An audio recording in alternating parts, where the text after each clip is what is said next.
Good morning. Wow. Hi, Mero. Hi, hi. Hi.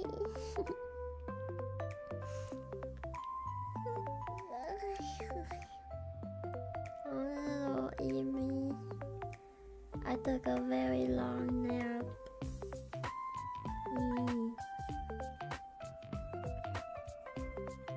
Oh, hi everybody, hello.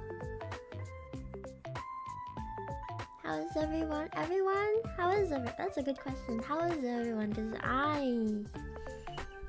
I feel like a new person.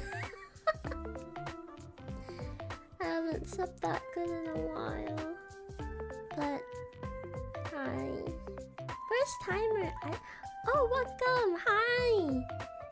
If this is your first time seeing me, hello, it's nice to meet you. I'm usually not this EP. I am Mero Umiko from Yume Plus's first generation remedy. And normally, I would have more energy than this. So give me a second. I'll wake up in a little bit, but I have coffee with me right now, my leftover coffee from this morning. I do not live in the bucket! No! Ah! Ah! I do not live in the bucket. Do not listen to these people. These people are bullies. The sea bubbies are bullies. You see bubbies and I see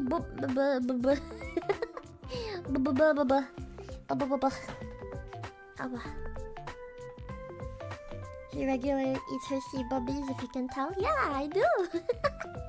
You're all so tasty. You all taste so good.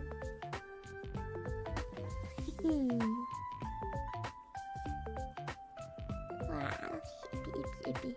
Okay.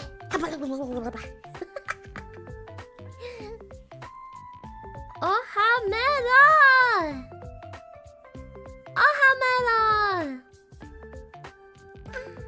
I wasn't supposed to stream today. Tonight. And yet here we are. You know why? Because earlier this morning, my time anyways, at 8 fucking AM, we were playing Amelie, a visual novel game about the gays and the spookies and the magical, what's it now? We'll do a TLDR on everything that happened. But for now we yap because I need to wake up. I gotta wake up. Today I went to the mall. And I hate going to the mall. At least the one in my city. You know why? The mall fucking sucks.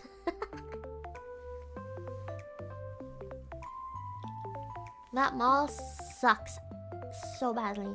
Hardly any good stores. But I found some really nice shoes. It was a lot more than it cost a lot more than I thought it would, so I'm a little sad about it. And I didn't buy a full outfit for my event tomorrow because it was too much money, so I just bought a polo shirt and we'll see how it goes from there. But yeah, ordering online is much easier. Yeah, it definitely.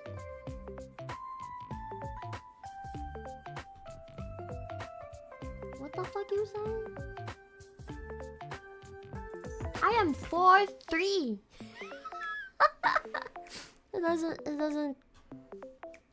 It doesn't do much else. But my heels, my new shoes make me 4'7".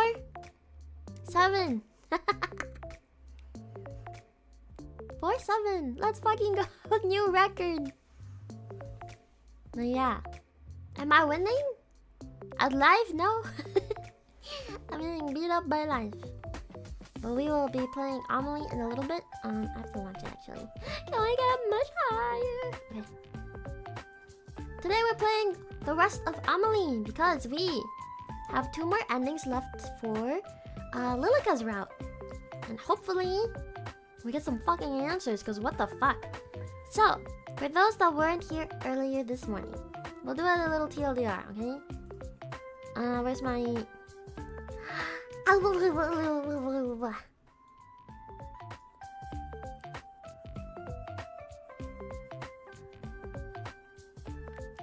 hello! Yippee yippee! Wait, let me... Wow.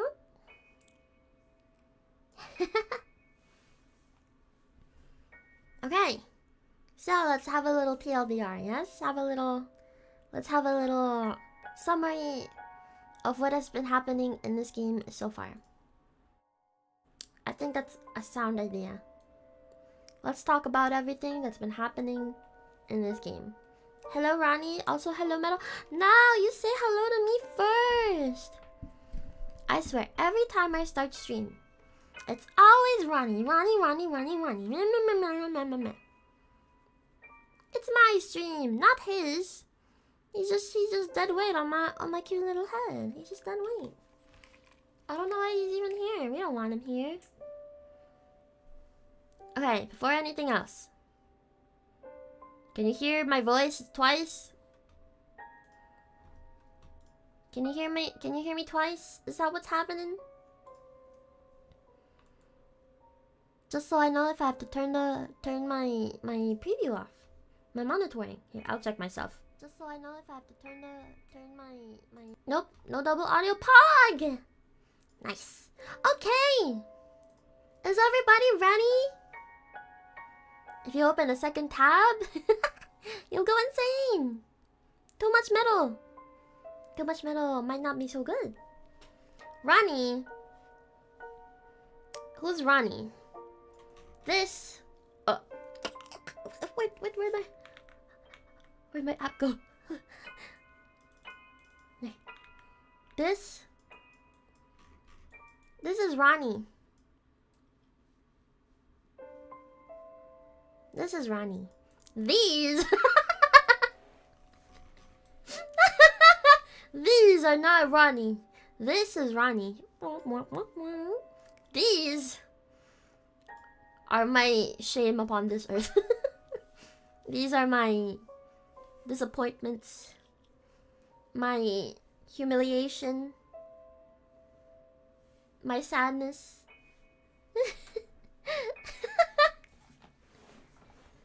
Okay, I realized today the reason my eyes look so half closed whenever I read is because my phone is lopsided. It's lopsided. So if I do this, and I put the camera down a little bit like this, and I do this, and I do boop.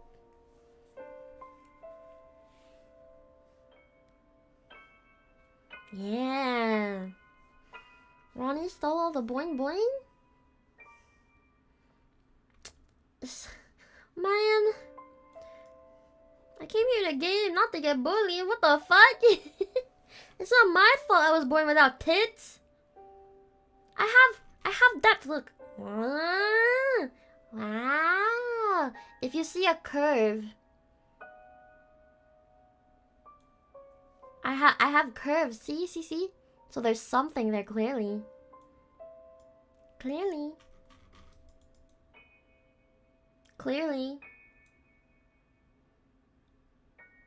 Anyway. Today, we're finishing Lilika. As you can see, we have 1 out of 3 endings done. And the endings for these 2 girls, all good. We will do a quick TLDR, okay? Quick summary. Damn girl, what's my bench? I don't bench. I'm unhealthy.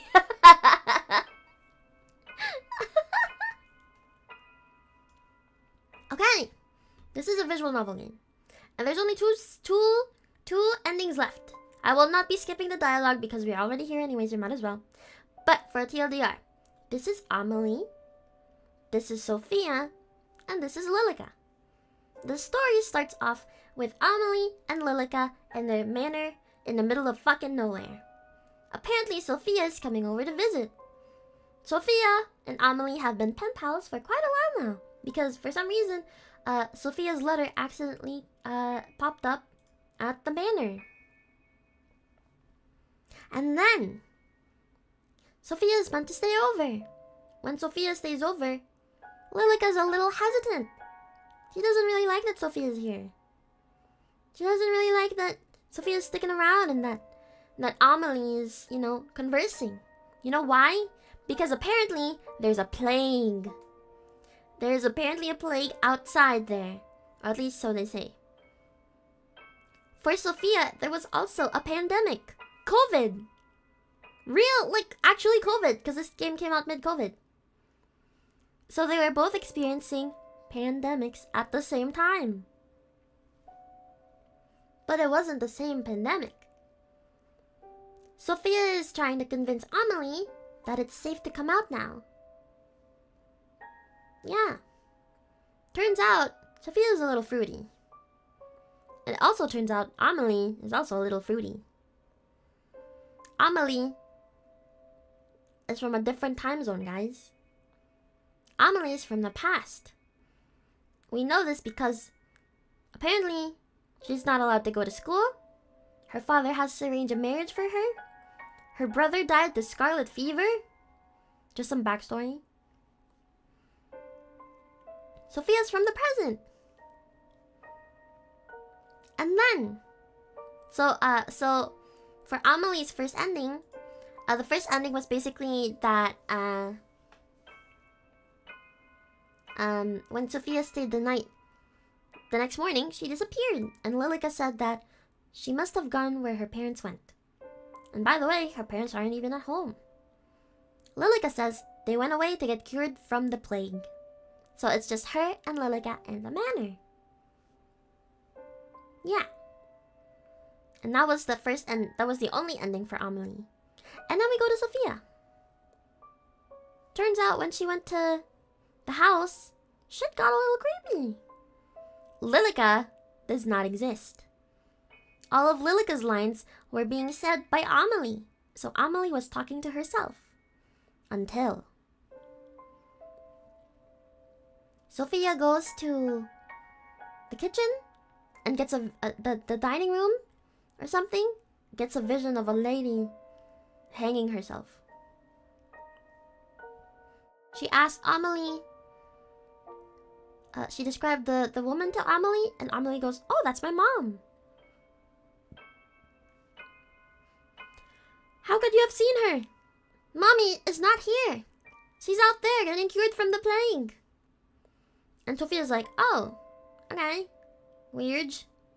So she takes a bath. In the mirror, she sees a ghost. The ghost that looked like Lilika. Turns out, Lilika was kind of haunting her or something. And then she goes off to sleep, right? In the middle of the night, she goes wandering in the manor and goes up to the master bedroom. Which, by the way, Amelie told her not to go into because it's her parents' rooms and, you know, privacy, you know, it's respect. And then she goes inside like the dummy she is because she's morbidly curious. Something was calling out to her. Something was calling out to her, and she went inside. And turns out, in the bed of the master bedroom were two skeletons, and she got pushed into the bed. By who? Lilika. By Lilika. And she gets killed by Lilika. I can't remember what the other ending is, but it's about the same thing. Next, Lilika's endings. So this is where it kind of goes to shit, right? You love me? I love you. Thank you. Thank you. Thank you. Thank you. Okay. So Lilika kind of a freak. Yes, but this is where it gets good. We start Lilika's story off in the past.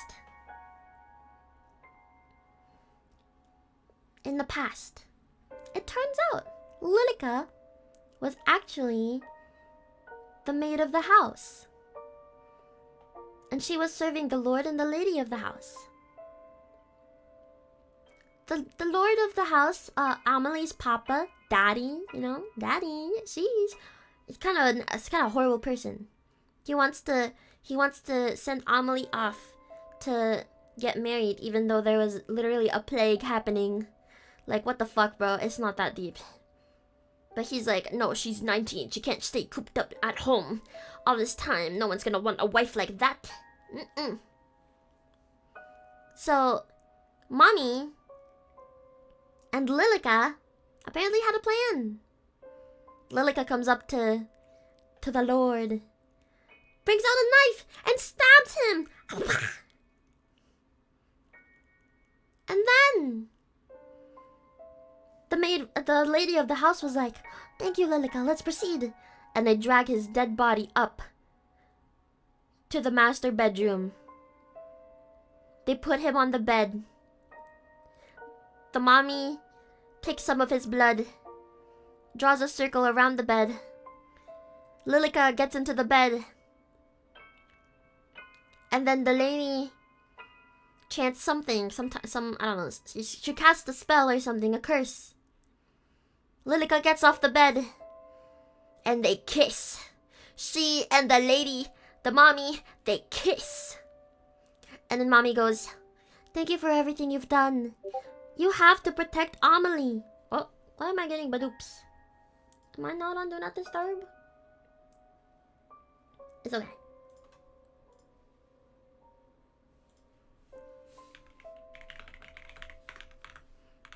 Sorry. It's okay. I forgot my OBS. OBS didn't do the... Discord didn't do the streamer thing. It's okay. Anyway. We proceed. Lilika. So they kiss, right? Mommy and Lilika, they kiss. And then Lilika stabs herself. And she falls into the bed. And then, guys, and then.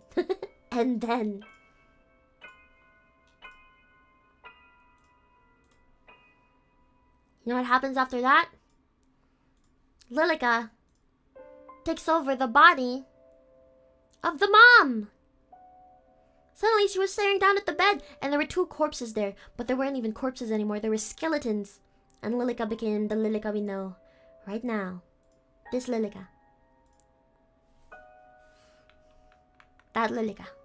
She's all cute and stuff. And Lilika proceeds to live the rest of her life protecting Amelie, or so she says. So it's just her and Amelie in the house. But then Sophia comes into the picture, guys, with the Lilika's mommy now. Yes, she took over the what I think. Okay, this is where things get kind of blurry because we don't really know for sure, but this is what we understand from it. Lilika takes over the body of the mummy, but the body kind of changes, so it's not really mommy anymore. I think it's more like she kind of switched bodies with the mommy. So mommy's kind of dead now, and it's Lilika now.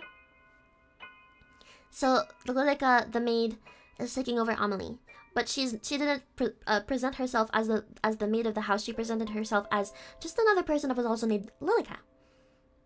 Okay, and then Sophia comes into the fucking picture, and then she's like, "Who is this? We shouldn't allow people from the outside world to come in. What if she brings the plague?"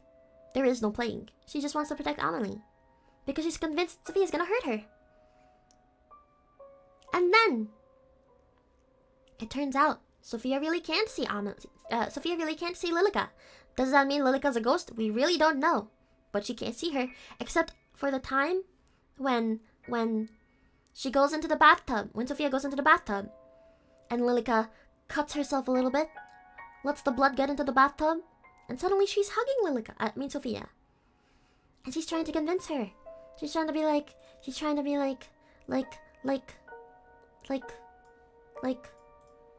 can't take Amelie away from me. You're not allowed here. You should just die. Amelie's all mine. You should just die. That kind of shit. You should just sink in. You should just sink deep down. And she was being all yandere and shit. But of course she didn't kill Sophia in the bathtub, because Amelie comes in and she's like, oh my gosh, naked woman. No, they did not fuck. But she gets a little flustered and she's like, your room's upstairs, here's your towel. And then Lilika and Amelie talk. Amelie did not see Lilika in the bathroom. Okay? So Lilika's like, you really need to tell your girlie to fucking leave. But Amelie was like, but I saw her naked back. She's so hot, she has to stay. She doesn't say that actually, but you know. You know. And then that night, Sophia wanders off into the house. Sophia wanders off into the house and she goes into the master bedroom. Lilika, of course, is like, we have to kill her. We have to kill this bitch. So she follows her into the master bedroom, pulls her in, pushes her into the bed, and stabs her. Oh, and by the way, throughout all of this, Lilika is also being haunted by the desires of the lady of the house, and she's being haunted by all these eyes and all these horrible messages, as if like, oh, lady, are you angry at me? I promise I'll protect Amelie as best as I can. I'll do what I have to. And she fucking stabs Sophia. But when she does that, guys, Lilika steps out of the room and talks to Amelie. But suddenly, her face isn't really her face anymore. In the game, it looked like there was just like a static effect over her face. And it was described as, when she looked into the mirror, like a void. It was just a void. And she was bleeding from her torso. Why? Because apparently she got stabbed by a fucking bone. What my assumption is, someone, I don't know who, maybe it was Sophia before she died, or maybe it was the lady of the house who fucking reanimated or something and took a rib cage from one of the skeletons to stab her in the fucking ribs. One of those, but she bled out and she kind of died. She fucking died. And that's where we are with the story, guys. That's where we are right now. Literally barely any fucking explanation as to what the fuck is happening with Lilika.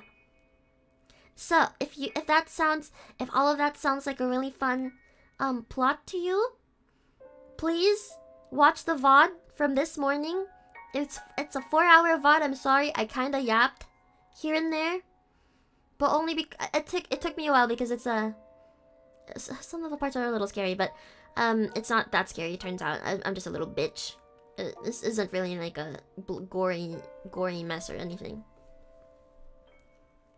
So yeah, thanks for the summary. It was amazing. It felt like you watched it. You're welcome. Wow, you'll have to go back and watch for sure. For sure, because okay, it might just be by my bias, but this game this game was written very beautifully. There's a lot going on in here that was just done so fucking beautifully. So I think you should definitely check it out. Put it on in the background. You don't have to see everything. There's a couple of like creepy scenes where oh shit, right. So the thing that separates the different endings is basically whenever there are certain scenes where the screen kind of goes sepia toned, and then there's a button in the middle that says either defy your fate or sever her fate, shit like that. That's for Sophia and Lilika's endings. So for Sophia, the difference is whether we accepted her fate or denied her fate. So that's basically it. For Lilika, so far we've only done one route, where whenever she would talk to Amelie or something or stuff like that, the option on the screen was sever her fate. Let me have a sippy sip first. And I must apologize if my throat is a little scratchy. Because this morning, I've been streaming a lot this week, guys. I just debuted. It's just Thursday. And I've already streamed like so many hours. I'm obsessed. I'm sorry. Every day of the week I streamed. and I yapped. So, yeah. I'm sorry if my throat is a little scratchy. There was a lot of narration in this game. So, yeah. I apologize. But now, let us go into the game. Let's get started. I'm so excited. Oh my gosh. I'm so excited. I'm so excited. We're gonna do... let me put myself lower. Eee. Yeah, here's fine. Okay. Let's figure out those endings. Yeah! We begin! So, again, previous... I'm not gonna skip any scenes this run through just because for those that might not have been here for the VOD earlier or for the stream this morning, I want you guys to see what's happening. So I'm gonna narrate everything. I'm not gonna skip the scenes that can be skipped. Okay? So let's figure this bullshit out. The rain never seems to cease at this time of the year. It pours from the sky in its unending grief, as if longing for something unseen. Thunder roared in the distance, enough so to make the young woman flinch, but not enough to make her waver. The woman sat beside a man with an imposing brow and a large beard. The man wheezed and coughed, but kept hold of the newspaper in his hands. The front page read the following. The Great Plague of London. 7,000 deceased. The man frowned at the words.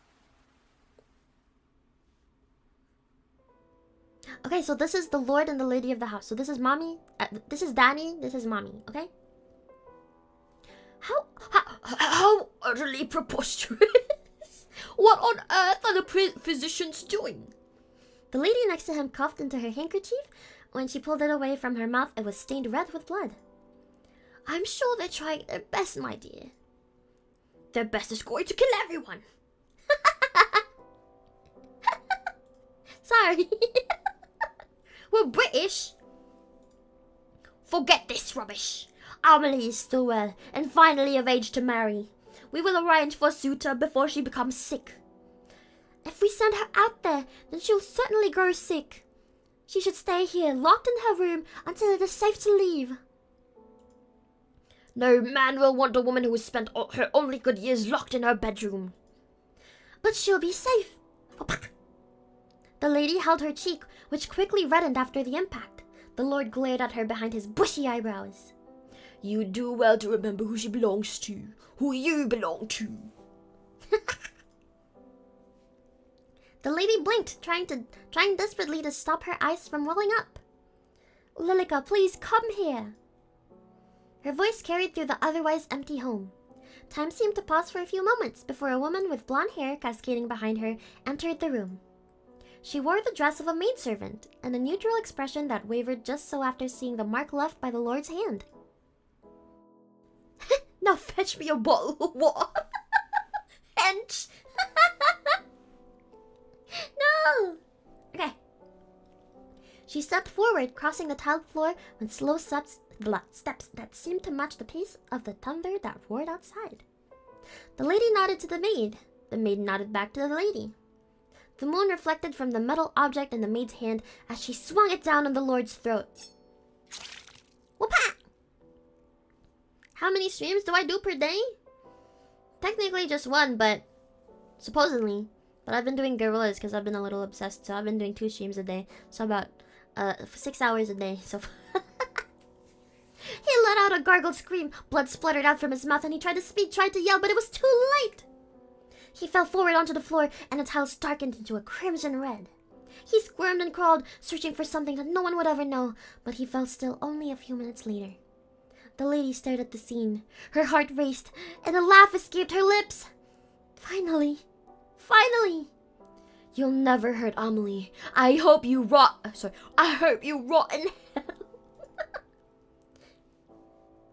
The maid wiped the knife against the small white hand towel. The stains would never be fully removed. My lady, I will deal with the body. I will help you. He's too much for you to carry alone. But my lady, you're sick, and I will get no better sitting here. The two grabbed him by an arm each and dragged him towards the stairwell, leaving a trail of blood in their wake. No other words passed from their lips as they executed their task. They reached the end of the hall and began the ascent to the first floor. The Lord's head hit against each step with a soft thunk. I mean, thunk. Thunk, thunk, thunk. That sounds more like pinball. Thunk, thunk, thunk. The house was silent in all other regards. Two doors sat next to each other, both were shut tight.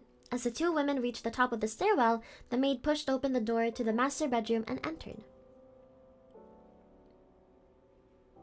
The room was spacious and clean, with fresh bedding left by the maid just the same morning. On the wall above the bed, a newly painted family picture.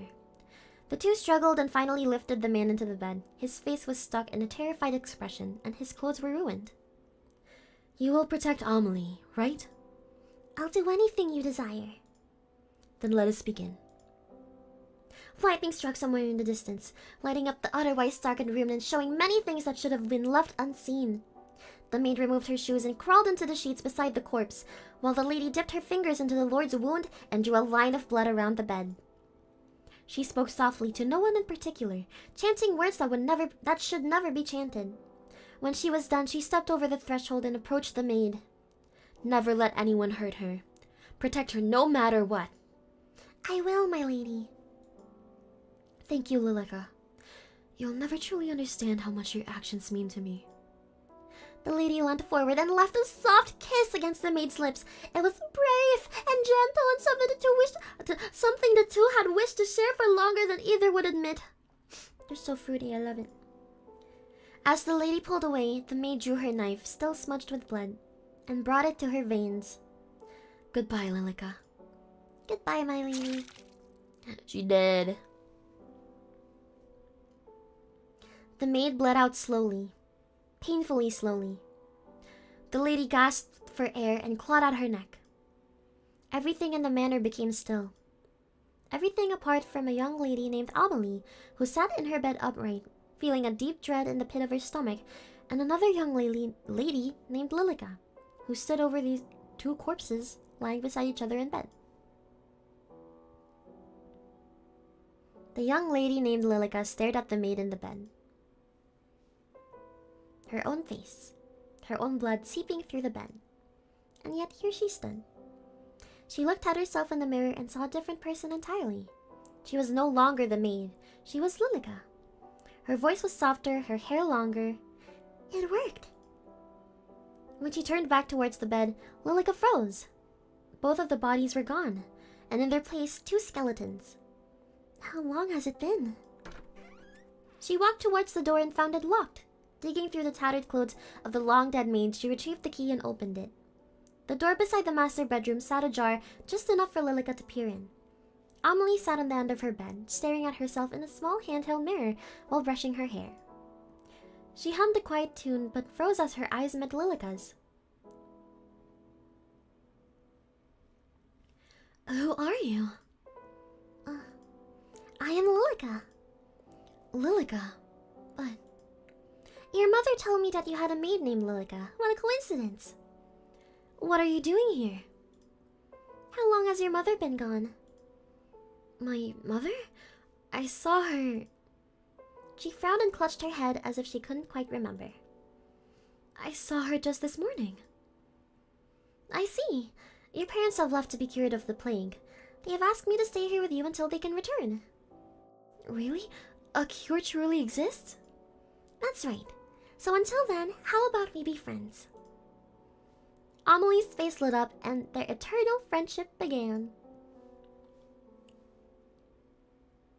How many years had passed since that day? Neither could tell. Time seemed to stand still within that manor, out in a field in the middle of nowhere. And that's the way Lilika wished it to stay.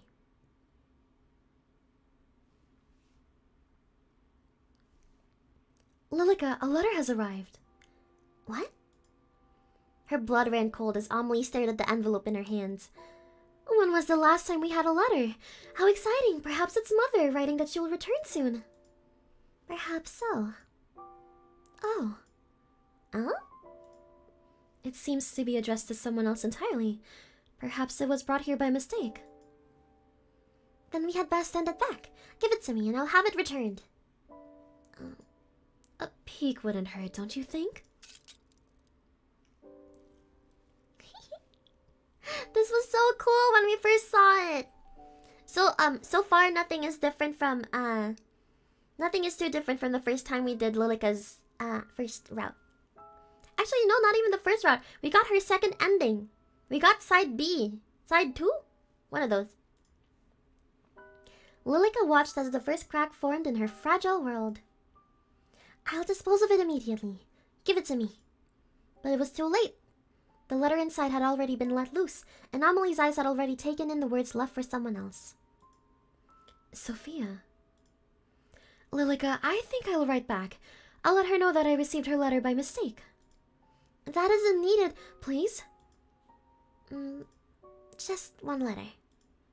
Thank you, Lilika. The BG art, yeah, it's really pretty. How many letters had arrived at their door since then? How many times had Amelie spoken excitedly about Sophia to her? Sophia. Sophia, Sophia, Sophia. It's always Sophia. Sophia is the crack in this fragile reality. Sophia. I have to get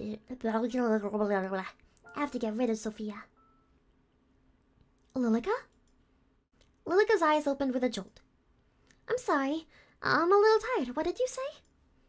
Sophia says she's coming to visit. Another crack formed from the last. It sprawled across reality, threatening to shatter at any moment. Amelie, I don't think that's a good idea. The plague... She says it's safe enough to travel now in her letter. Perhaps mother and father will return soon. True. I'm sorry. Lilika forced a smile. But we don't need anyone else here. We have each other. Of course, you are my dear friend, Lilika, but Sophia and I have been writing to each other for... She shook her head as if chasing off the beginnings of a headache. I think she just can't tell the time isn't passing in the house. For a long time, anyway. I'm excited to finally meet her. Won't you be excited with me too? We can all be friends. Right, friends. I'm sure we'll all be the best of friends.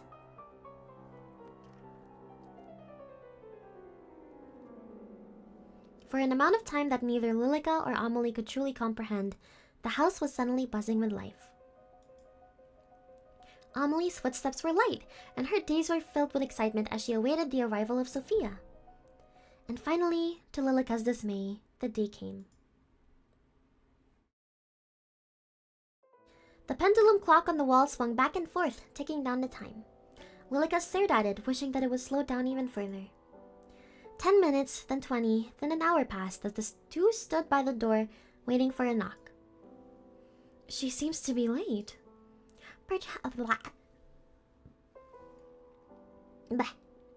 Perhaps she's not coming after all, Amelie. There's no need to make such a sullen face. Perhaps this is for the best. She wrote that she'd be here, so I shall wait. With her face hidden from Amelie, Lilika scowled. Do you truly believe it's safe to have visitors during the outbreak? Lilika, I believe we've been isolated long enough, and Sophia has written that it is safe. I trust her word. She would not endanger us. And if your pen pal turns out to be a robber in disguise, what then? Amelie smiled to Lilika's dismay. She has a way with words that only a woman could have. A lady robber, then. Nonsense. By the way, Lilika, have you seen my letters? I can't say that I have. A knock sounded at the door, instantly halting their conversation. Amelie rose from her place and took a steady step forward before Lilika raised a hand to her. Allow me. Allow me to see if she should truly be allowed entry. The door groaned as it slowly swung open and revealed the young woman who knocked at the door. She was drenched from head to toe. Like me. My mom... I should give context. My model's wet. I'm all dripped up. Look at my skirt. Drip, drip, drip, drip. And look at my waves. Wow. Okay, anyway, sorry. Okay. Lilika stared at her. Light hair and eyes. She looked almost like a kitten. Instantly, Lilika's dislike for the woman grew. Where did my chat go? There we go. Lilika stepped to the side just in time for Sophia to bounce through the door and wrap her arms around Amelie. Her blood boiled. She watched as the clothes she had carefully handmade became drenched by someone unworthy. Someone that didn't even deserve to look at Amelie. Amelie! Sophia! Amelie's arms wrapped around Sophia in return, and Lilika turned away. My, you're completely drenched. Did you forget your umbrella perchance? Or perhaps her umbrella got carried away by the wind. With a cool anger written over her features, Lilika shut the door. Huh? I didn't even think to bring an umbrella. The forecast said sunny all day. My fault for believing it, I guess. I can't believe you're truly here. Me either. About time, right? You're just as pretty as I knew you'd be. And you too. But what are you wearing? Seeing your house, I feel like I should have dressed up a little more. No, perhaps it is I that overdressed. Lilika stood to the side, her arms crossed lightly over her chest. Her long hair reached down nearly to the wooden floor. Pardon my manners. My dear friend Lilika is here too. I believe I wrote about her in the past. I remember. I've kept all your letters safe, don't worry. As you should. Amelie side-eyed Lilika upon hearing her tone. Bombastic anyway. But Lilika simply looked away. Sorry, but is there any chance you have a towel? Of course, my apologies. I would usually have someone here to attend to us, but everyone's been sent home. Only the three of us remain. Let me fetch you a towel. Amelie disappeared down the hallway, leaving Lilika alone with Sophia. This really is a manner. When she told me about her house, I almost didn't believe it. Has no one told you it is rude to poke around someone else's house? Sophia walked right past Lilika, without even a notion of responding. Hello? You can't see me. Sophia walked towards the settee and reached for the newspaper. I don't know if I'm saying that word right, guys.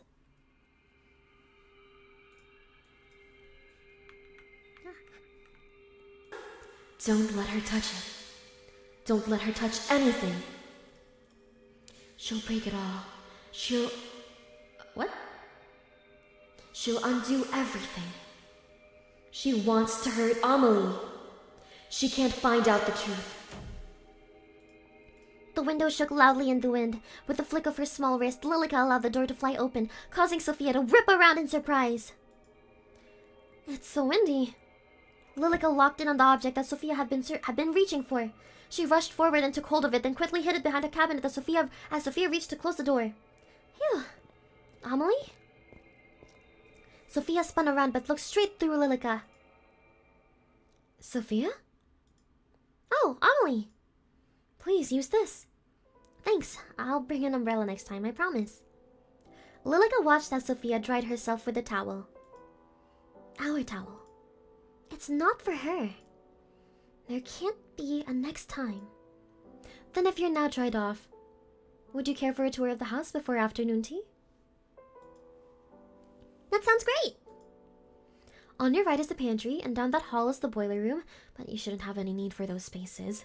Sophia and Amelie walked side by side, close enough that their shoulders almost touched. Oh my gosh, physical touch. Oh my gosh, so much sexual tension in the air. Oh my gosh, it's so fruity. Oh my gosh, Yuri! Lilika stared at the place where they almost connected, seething with a quiet rage. These are all guest bedrooms. I've prepared this one for your use. If you find anything not to your standards, you can let myself or Lilika know.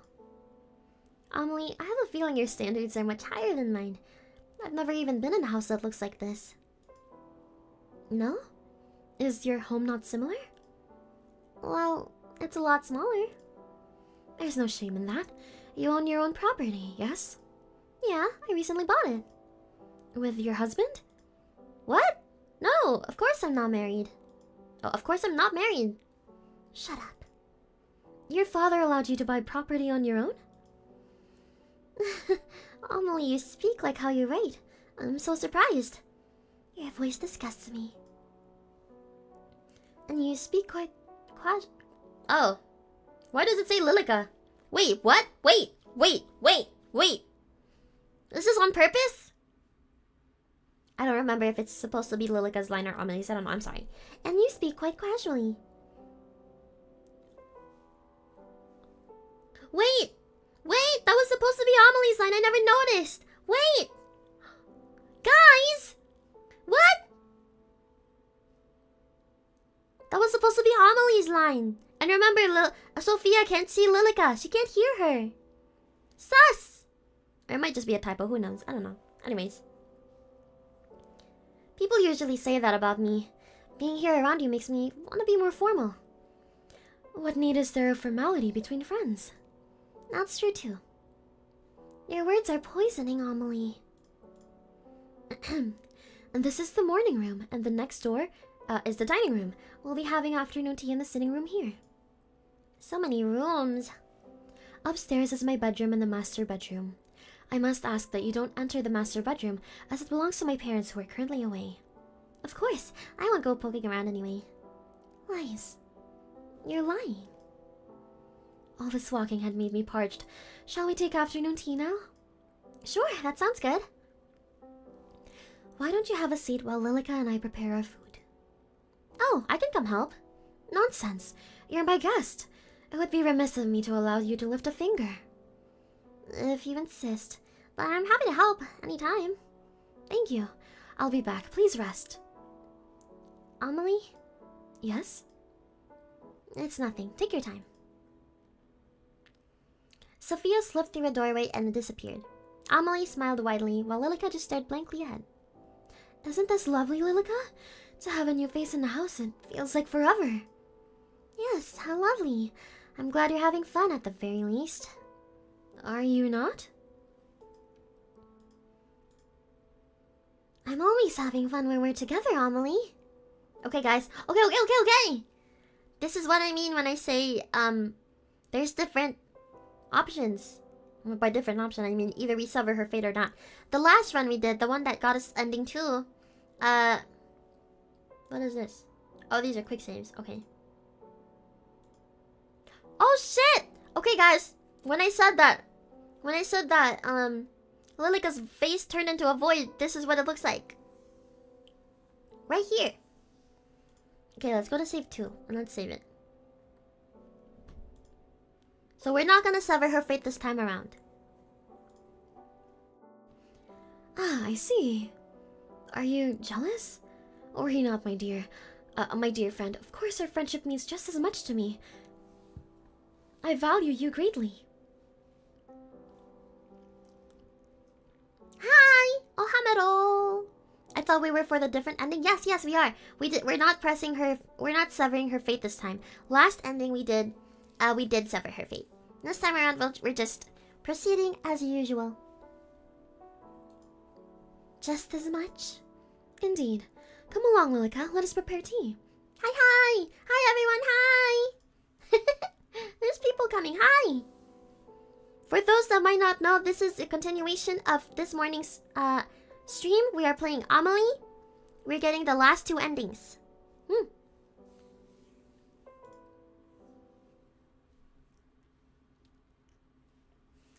Did you finish the baking yesterday?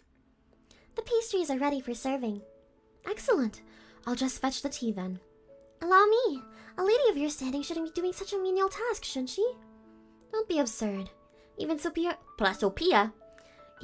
herself seems to be fine in the kitchen. Did you hear how she jumped to help? I should follow in her footsteps. What would your parents think of that? I appreciate the sentiment, but they took with them all of the staff. I have little choice but to prepare my own tea. I see. Then shall I attend to our guest? I wouldn't want her to become lonely. Would you? I'll only be a few moments. Of course. Anything for you, Amelie. It'll be a good chance for you to become friends too. I'm sure it will be.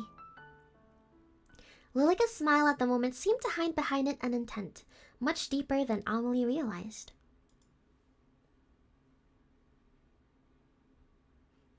Oh shit. Okay, guys. Trigger warning, trigger warning. This part can get a little creepy. Trigger warning! The walls had eyes. Eyes that tracked Lilika's every move. They followed her as she made careful, deliberate steps towards the sitting room. They stared, their eyes bulging, judging.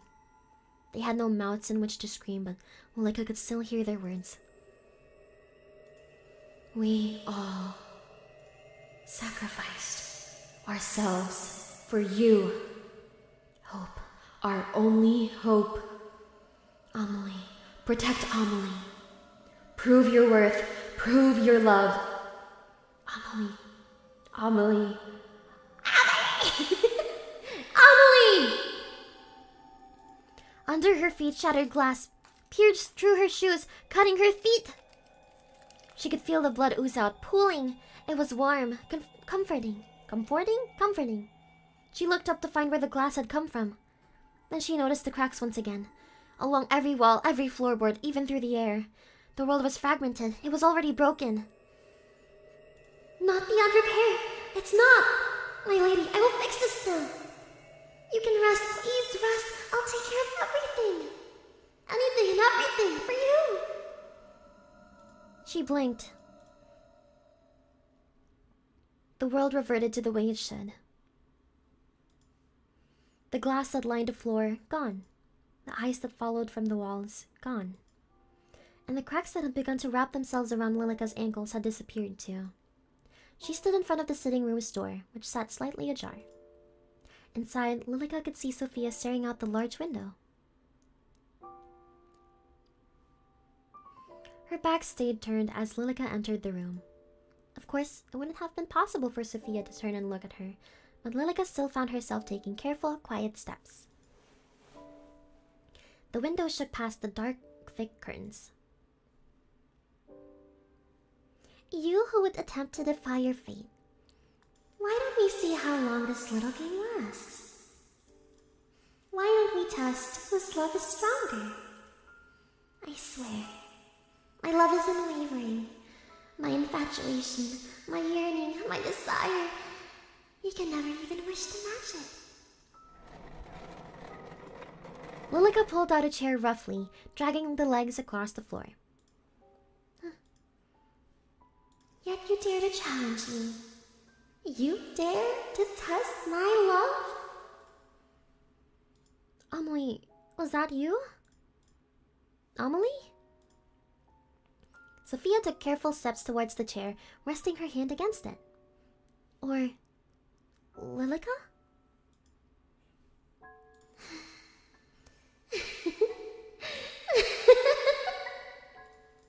You're nothing. Sophia sat down in the chair that was offered to her, while Lilika circled around, as if a cat after its prey. But her steps paused as she heard something strange. Footsteps from above. The master bedroom? In front of her very eyes, Lilika watched the scene unfold. A scene that made her blood run cold, and her body freeze in place. My lady... The lady of the house stood beside Lilika. Where before the two had stood eye to eye, now the lady stood taller than Lilika, by at least a head. My lady, what are you doing here? The lady removed her shoes and stepped onto the table. Did you come to punish me? Are you angry? I promise I'll remove the plague that has entered our home. I swear it upon my undying love. The lady did not respond. Instead, she reached up and took hold of the noose. The rope wrapped about... Holy shit, tongue twister. The rope wrapped around her neck. Neck? What? Exactly where the necklace that the maid had gifted the lady should have rested. Join me. Her eyes locked onto Sophia's. Her hand was outstretched, waiting to be taken. Why won't you look at me, my lady? Are you truly so angry? Angry enough to despise me? For but a moment, as Sophia's outstretched hand came closer and closer, the lady's eyes turned slowly towards Lilika. They carried with it a message only Lilika could decipher. Lilika's body shook, It trembled and trembled until she could bear it no more, and she ran from the room as fast as her legs would carry her. If the hallway still had eyes, they ran fast enough to follow Lilika. The floorboards, as if made of quicksand, threatened to suck her up and bury her deep within the house. Her feet felt heavy and leaden. Every step was as painful as that brief glance. She raced through the halls and up a flight of stairs, past the stained glass window, which left a myriad of colors over the carpeted steps, and past the doors that led to the master bedroom and Amelie's room. Closer, closer. Until she arrived at a bookcase. She pushed it to the side and entered the hidden room. Okay! So... I'm sorry, I wasn't really reading chat too much. I was narrating. This is the part that I get confused about. I don't know if we're supposed to do anything here. I really don't know. So... You love the voice acting? Thank you! I'm sorry. Okay. Is everyone catching up so far? Are you getting the gist of it? I hope it kind of makes sense. It's so freaking good. I know, it's crazy. Okay, so this part of the game I'm not too sure about. Okay, so I'm partially open to backseating because I don't know what gets us the two different endings. Because I really don't know, but we'll see. We'll play this out first. The room behind the bookcase was small, and not a single window faced outwards, thus the room was near pitch black. Each wall was plastered with handwritten letters. Music time! Yeah. Coffee time.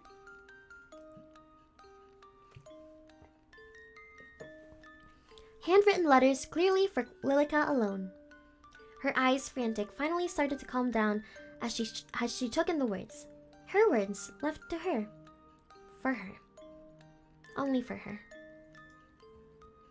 Lilika's eyes settled on a particular letter. So,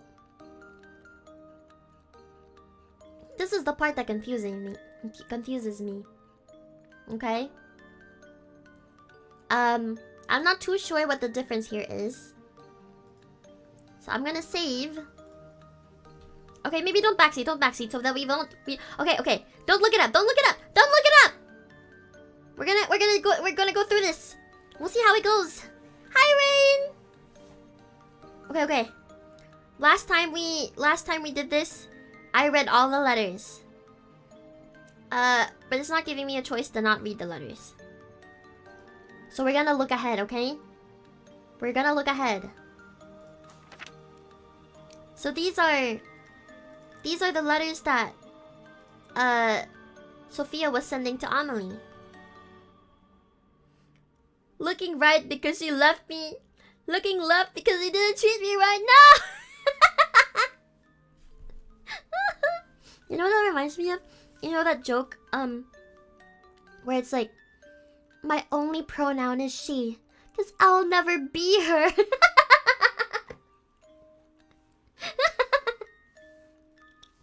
You can't read, you're too dumb? No, don't say that about yourself. You're amazing. You're breathtaking. No, you're breathtaking. Okay. Let's read this out. Dear Lilika, today was tough. I tried my hardest, but I still failed. Don't you think life is unfair sometimes? I wish trying hard enough was all it took to succeed. Oh, sorry. I'm like reading out the actual letter here. Sorry, I'm whinging, aren't I? I came out of my interview and it was raining. I thought, just my luck. But something interesting happened. A rainbow in the distance peeked out from behind the gray clouds. It reminded me of you. And then I felt a little better. Rainbow? LGBT? She's fruity? She?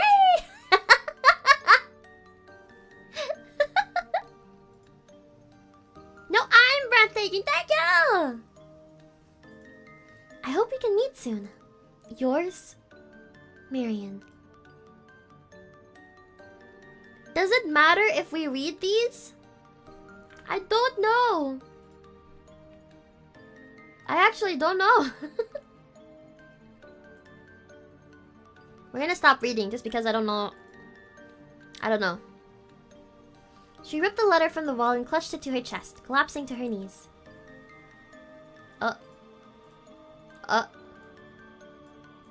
She couldn't hate me.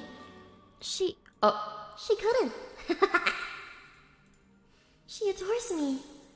Like I adore her. She entrusted her everything to me. Everything. Her everything. Amelie. The letter dropped from her fingers that were neither cold nor warm.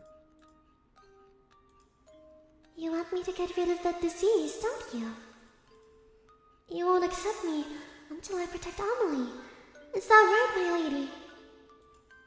I do anything. Anything you ask. So if that's all I have to do, then I'll do it. I'll keep Amelie safe. Forever. Lilika stood from the ground and dusted off her skirt. Her face that had previously contorted in distress had finally calmed, and a smile gently crept onto her face. I love you, my lady. And for you, I will love Amelie too.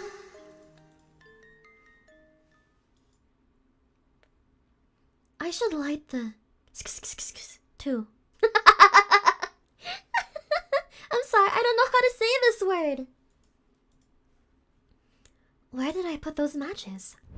Right here. Ah! Fucking jump scare, bitch. Meanie. You gave me a fright, Lilika. Where have you been? Preparing the guest room for your dear friend, of course. How kind. Sophia's just preparing for a bath at the present. I'm going to retrieve a towel for her from the linen closet. Amelie, I think it's best you send her home post-haste. What? Why?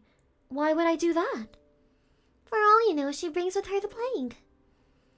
Sophia says it's now safe to travel. It should be perfectly fine, don't you think? They lifted a travel ban for multiple countries. Didn't you hear? Suddenly all the borders are open. Not everyone's working from home anymore, although they chose to. Did you know that technology nomads are now a thing?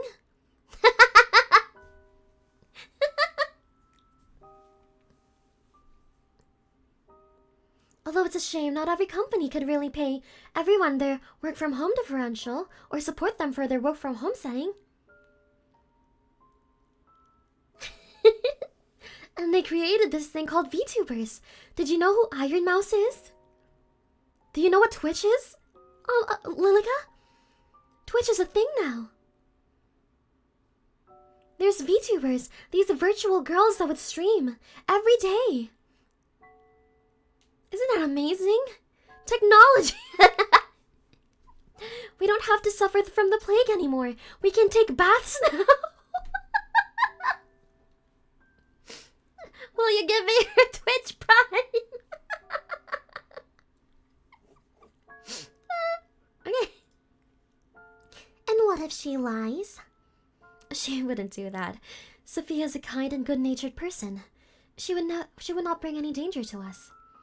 Did you know that Sophia attends a local university? And she lives by herself, with no husband. She says that if I wanted, I could also study. Study? Study. She wants to leave? Oh, shit. Leave the house? No. No. She can't leave. She can't go anywhere. She belongs here. She was entrusted to me.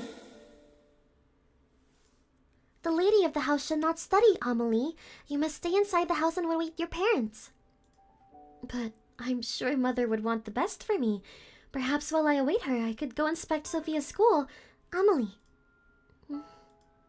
You must stay inside and await your parents' return. But don't you trust me? Have I ever tried to lead you astray? No, Lilika. I was just thinking that Perhaps it's truly beginning to be safe. Look, I brought today's newspaper. Do you see the title? The plague runs rampant. Put any notion of leaving or studying away for now, yes? As soon as it is truly safe to do so, then we shall, and you'll be reunited with your family. For now, it's just you and me. Thanks, Lilika. I'm glad you're here. As am I. Ah, the towel. Let me go retrieve it. Go ahead. Alone, Lilika stared at the bathroom door, which was shut tight. Behind it, she could hear the water running. She could picture Sophia's body slowly shedding its layers of clothes before she stepped into the hot water. Sheesh! That image was enough to force her hand. The running water sloshed into the steel-lined wooden tub. Wah! I need to breathe. Wah! A state-of-the-art system. No one else in the country owned a tub. No one else in the country knew hygiene. Everyone had to fucking shower from buckets. Guess what? That's how it was in the Philippines too. We had a fucking bucket and a little scooper pail, and you don't have a shower. You might have a shower head in your house, but none of it ever fucking worked. We used a thing called tabo. And we would open the faucet and let water run into the big bucket. And then we use the pail, we scoop water up, and we splash it onto our body. That's how we take showers in the Philippines. A working shower head is 1 in a million. We shower. That's a shower. That's a bath. We don't. Bathtubs are rare. You have to be really rich to have a bathtub. But how many years ago was that? How long has it been? What do you mean you're confused? I'll show you later. Actually, you know what? I'll show you now. Just cause it's kind of funny.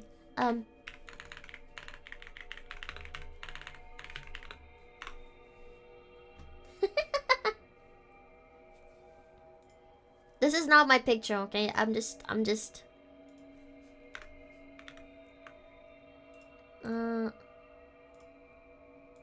this is what it's like. Stool is usually not included.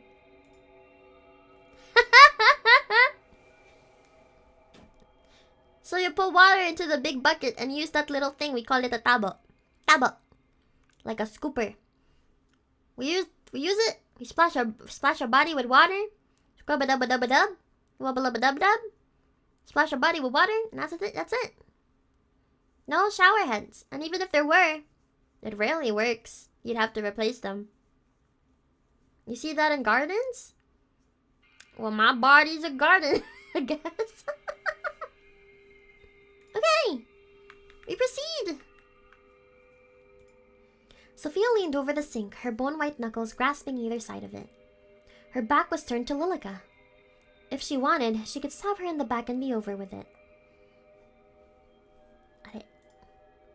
No. I need to keep Amelie's trust. She needs to leave, or go somewhere she'll never be found. Or do it herself. Sophia lifted her face to the mirror, then froze. Her eyes bore into it as if she was seeing something she shouldn't. Lilika stared back, unmoving. Leave. Leave already. Who? One step at a time, maintaining eye contact through the mirror, Lilika crept closer. Closer and closer, until the two were nearly touching. Why do you want to take Amelie away? Can't you see that she loves me? Me, not you. Your words are poisoning this household. If you don't leave, I'll kill you. I'll have no choice. I'll just kill you. Who are you? Sophia whipped around, but her eyes didn't focus on any spot in particular. To her, Lilika was gone.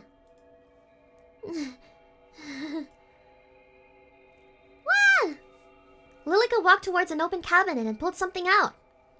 Okay, guys, again, we're not severing her fate this time. We're not severing it this time. She pulled something out of the cabinet, okay? The metal of the razor glinted. Lilika raised it up and she moved to stand over the bath.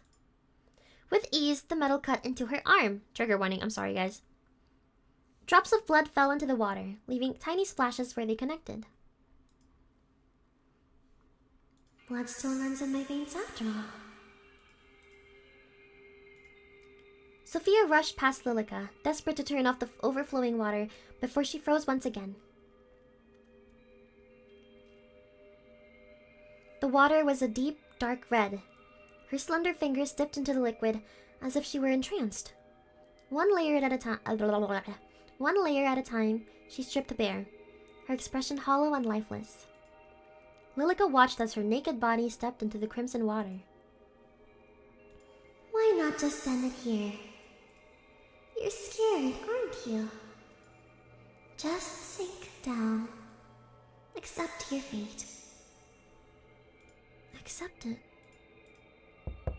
A knock came from the door. Lilika's widened eyes went from the door to the young woman in the bath, then back again. Excuse me, I'm coming in. It kind of looks like Dr. Pepper. No! You feel morbid dread every time you activate the echo? I'm sorry. Lilika ducked behind the folding screen just in time to hear the door open. Sophia? I knocked, but I didn't hear a reply. I've brought you a towel. Ah! Huh? She didn't wait any longer. As Amelie stepped into the room to set down the towel, Lilika quietly dashed into the hall.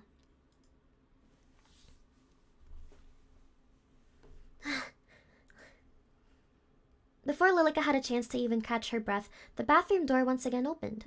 Opened once again, and Amelie stepped out with flushed cheeks. She saw her naked! Did you tell her she must depart?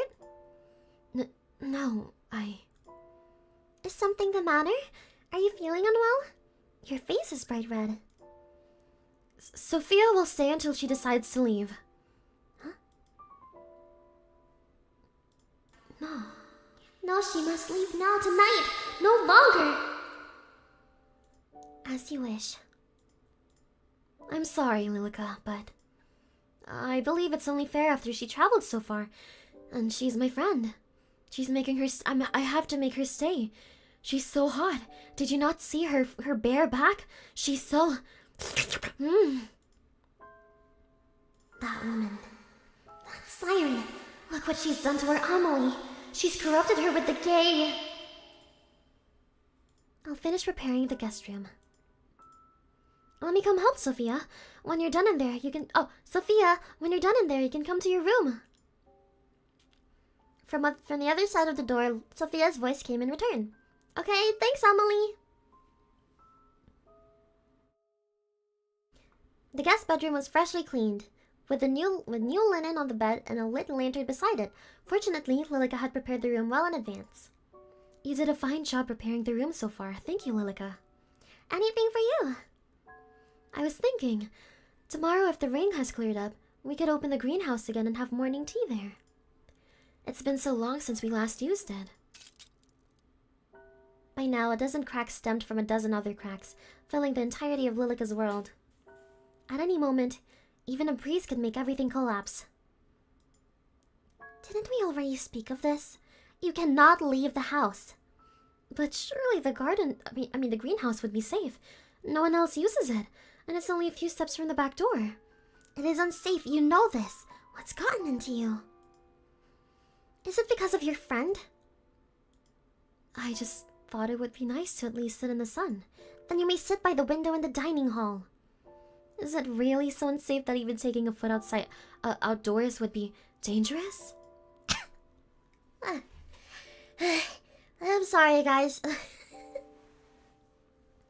Doing Amelie's voice is very tiring. It takes a lot of breath. How old are these characters? Canonically, Amelie is stuck at 19, and Lilika is probably around the same age in this body, but she's much older. Sophia around the same age. Yes. Sophia, I see you're done with the bath. Lilika crossed her arms over her chest, anger already rising in her chest. Were you talking about the greenhouse? Yes. Did you see it when you arrived? I did, but it looked as if the plants inside had died. Oh, that's impossible. It's barely been any time at all since the gardeners left. I'm sure the plants inside are more sturdy than that. Well, even if they had died, maybe we could go in and replant some things tomorrow. What the fuck?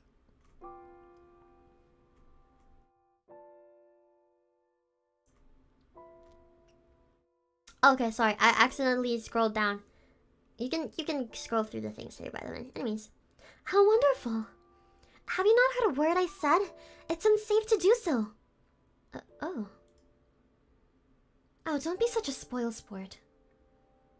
I think it would be perfectly fine. Well, it's getting late now, so I'll leave you to retire. If you need anything, my room is just upstairs on the left. If you're confused by Sophia responding to Lilika. From Sophia's perspective, Amelie is saying everything.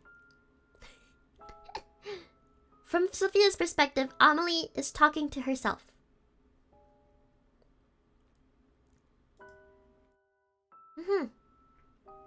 Remember? So Sophia doesn't see Lilika.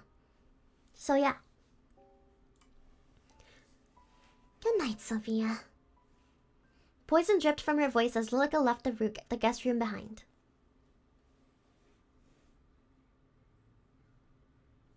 Uh-oh.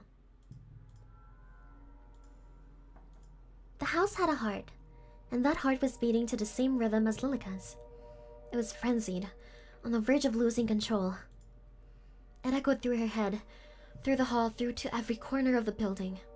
Like Morse code, it was as if the house itself was telling her to do something. Get rid of her. Cut out the disease.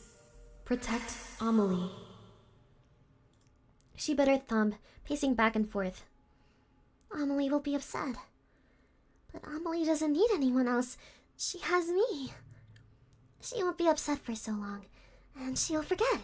That's right, she'll forget. Her breath hitched in her throat. But what do I do? What do I do? She just won't die. My lady, what am I supposed to do? At that moment, Lilika put her ear to Amelie's door, listening intently. How about coming away with me for a while? Away? Outside of the house. Oh, sorry, that's Amelie. Outside of the house? What about the sickness? Away? It's outside of the house? It's okay now. You'll be okay. You could come stay at my house. I could show you around my school. You don't have to go through an arranged marriage if you don't want to. Lilika's hands balled into fists at her side. You would do that for me? You're my dearest friend, and I actually... You think you can take her away from me? Lilika's balled fist slammed against the door. Each one sent a pain shooting up her arm, all the way to her shoulder. Inside, the voices went quiet.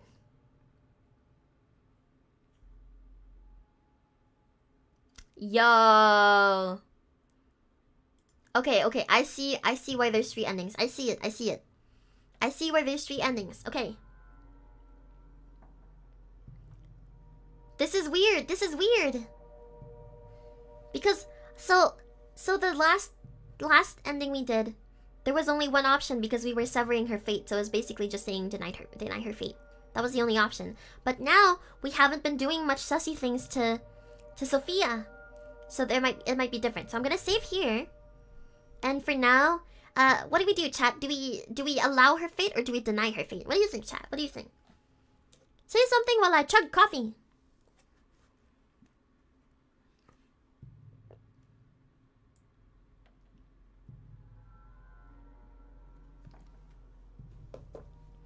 Deny it? Are we denying? Fate's for losers. Deny it. Okay.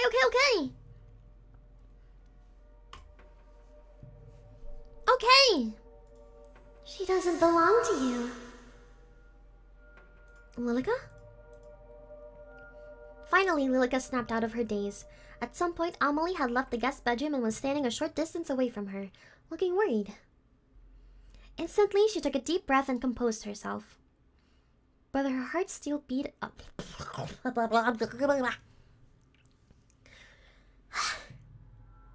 Didn't we deny last time, or was it called something else? Last time we had options to sever her fate, and then when we did that, the only option that would show up was deny. But this time, we weren't clicking the sever her fate option. But we're gonna see what it looks like when we deny, and see if that gets us one of the 3 endings. But her heart still beat as loud as a drum, and the cracks that seemed to be centered around Amelie was still spreading at an increasing rate. It is late. You should retire to your bedroom. Yes, I shall. It's nice having someone around, isn't it? I feel as if the manor is coming back to life. I hope we see Mother and Father soon. I'm sure we will. Shall I see you to bed? Yes, please. The hallway was darkened with only a few sconces and candles lit along the way, and Lilika relished in it. On a night like this, long ago in the past, she had sealed her fate along with Amelie's. And tonight, she would seal the fate of yet another person. Murder! The two rose up the grand staircase side by side. Moonlight drifted in through the stained glass window. This seemed to be the only place free from those cracks. If she squinted, she could almost see it. Almost hear it. That head, hitting each step with a loud thunk. Those eyes would never open again to look upon a woman with scorn. That hand would never be raised to leave a mark on pristine skin.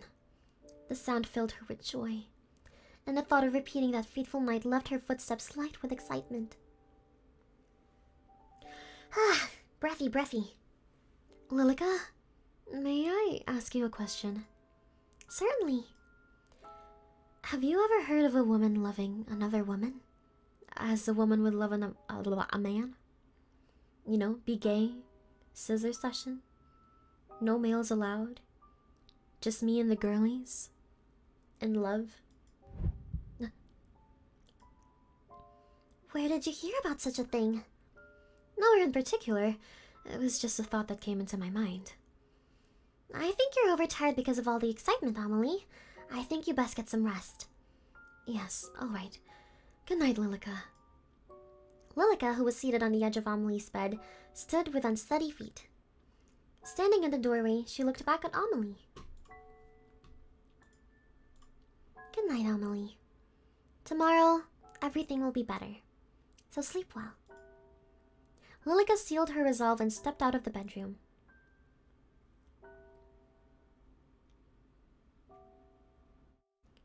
She first went back to the guest room and put her ear to the door.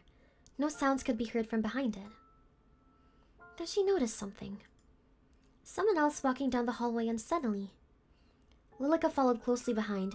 Through the darkness, the other person was only a shadow, their features obscured and hidden.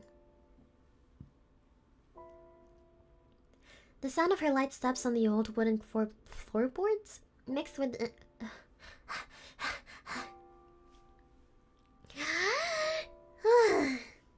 Sorry, let me catch my breath really quickly. The sound of her light steps on the old wooden floorboards mixed in with the rain that was still raging just outside those walls. The kitchen was by the stairwell. That's right, by the stairwell. But you're not going to the kitchen, are you? Hand-painted portraits were lined up in rows on either side of the hall. It seemed as if the rice moved to follow Lilika's every move. Sophia started up the grand staircase. She seemed as if she were entranced with each and every step. They're waiting for you. Those two people. Oh? Those two people. They're calling for you. Go on. Go to them. Sophia's unsteady hand reached for the banister. Her ass was slow and careful, her eyes fixed on that door. That special door. That room where the maid had met her end, and her most hated person rested beside her. That room where she made a promise to the person she loved. Lilika needed only to reach into the kitchen to procure the item that was waiting for her. She had been waiting all this time. Had been waiting for her all this time, since Sophia had arrived. a knife with dark age stains over the blade and hilt. Long had it sat there, festering, waiting. Desperate for more blood. More blood! Like a hunter stalking her prey, Lilika followed behind Sophia, the knife gripped tightly in her hand. The two stood side by side, staring at the door to the master bedroom. It was shut tight, as it had been for countless years. Sophia trembled. With a smile, Lilika reached over to give her arm a squeeze. Go on. You want to know the truth, don't you? You can hear their voices. I'll allow you this much. With a careful motion, Sophia pushed the door open. All at once, countless memories came flooding back. Of love, hope, of the future, and of death. Sophia disappeared into the dark room, the only light being a candle she carried in her hand. A family of mice ran out of the room and down the stairs. The taste of freedom was oh so sweet for them. More quiet than the mice that had escaped, Lilika followed Sophia into the room. Wax dripped from the burning candle onto the wooden floor. She trembled as she reached a shaky hand to the bed. At the same moment, Lilika swung the door closed behind them, and the room plunged into darkness. But that darkness didn't matter to Lilika. Not to she who knew this room like the back of her hand. Amelie, is that you? Amelie isn't here to save you. Sophia's eyes searched the room to no avail. I'm sorry I came in here after you asked me not to. I'll just go now, okay? The pale-haired woman fell back onto the bed before she had a moment to react. The yellowed bones of the lord of the manor and the maid rattled underneath her. Flesh long deteriorated. Lilika smiled. How long has it been since I last saw myself chewing? What?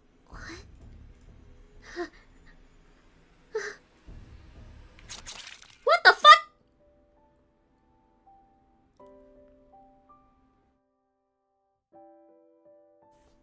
What?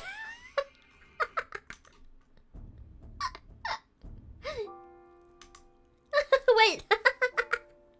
I think I accidentally scrolled.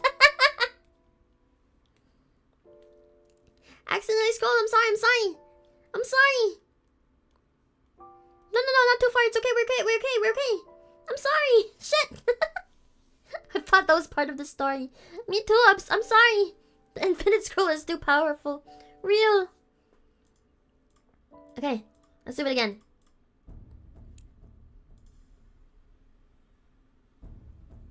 How long has it been since I last saw myself chewing?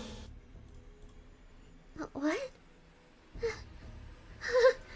Ah! It looks like we're finally meeting, Sophia. With a leg on either side of her, Lilika held Sophia down to the bed, still smiling.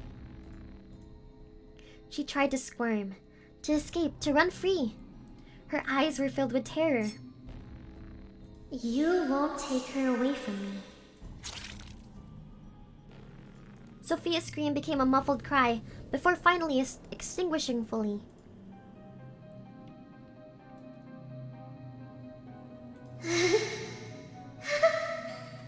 Finally! My lady! Did you see? Are you watching? I saved her! I've saved Amelie! Only when Lilika tried to stand did she notice it. An aged bone poking out from her stomach. Dark liquid dripped from around it. With a slight frown, Lilika pulled it free. It's okay. I'll be okay. Lilika closed her eyes. I'm just a little tired. I'll just sleep for a bit. Her eyes grew heavy. So heavy. So heavy that the only option would be to sleep at this very moment. How could you do that? Lilika, why? Sorry if it's a little scary, guys. Why? Why would you hurt Amelie like that? Why did you kill Amelie?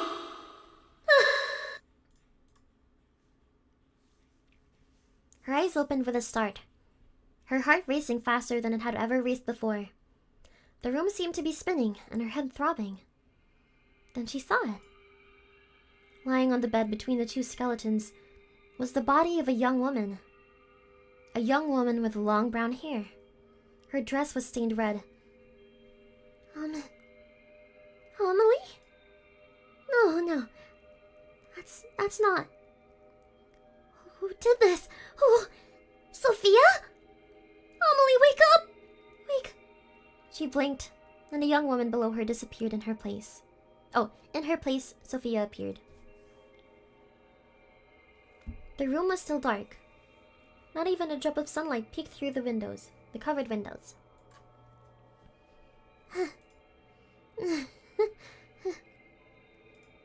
What a cruel trick of the eyes. Yippee! So far, nothing different from when we first did the last ending.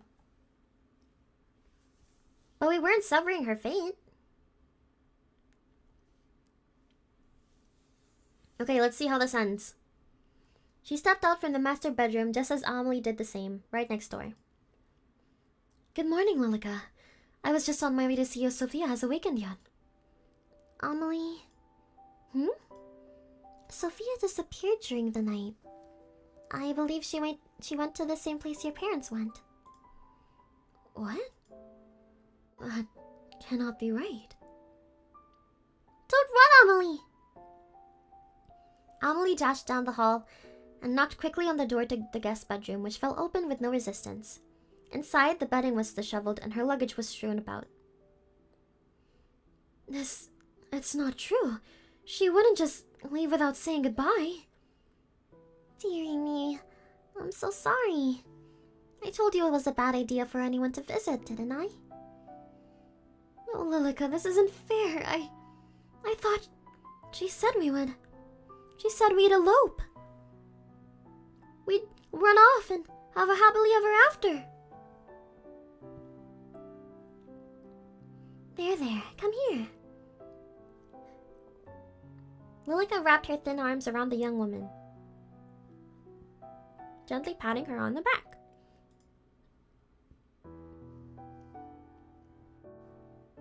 Is something going to change with Amelie going to the bedroom, I wonder? I wonder too. I don't really know. Skinny Legend! Slay! See? You shouldn't depend on anyone else. I'm here. I won't ever leave you. Amelie clutched at her back, tears already falling from her eyes.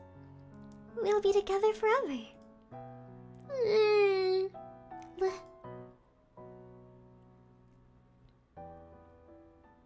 Amelie froze in Lilika's arms before pulling back completely. What happened to your face? This is the same thing that happened from when we did the last run. What the heck? My face? Lilika's hands went to her face instantly. Is something wrong? Amelie's expression had darkened, her mouth shut firmly in a line. My face? Pulling a small mirror from her pocket, Lilika finally saw it. You wonder if severing fate is the same as defying it? I wonder too, but... I don't know, it's meant to be different. I'm so confused. Wait. Okay. She turned and ran. Oh, shit, sorry. A black void of nothingness where her face should have been.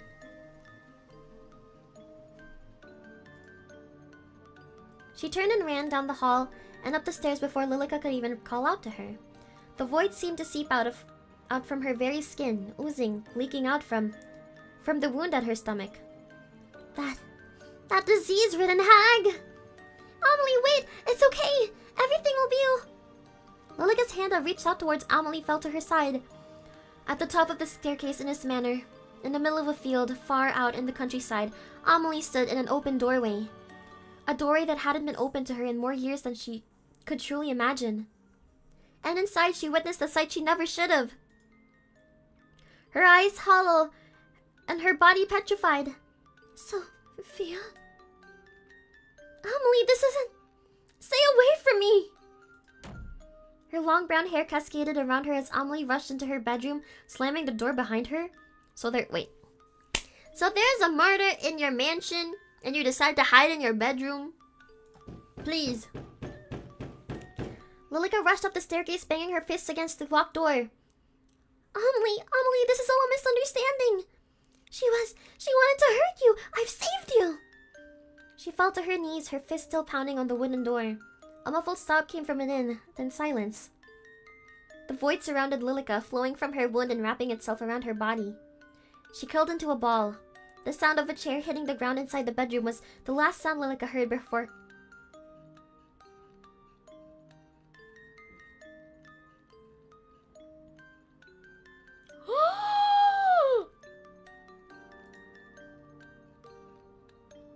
The sound of a chair hitting the ground inside the bedroom was the last sound Lilika heard before her eyes closed and she became one with the void. Wait! Wait!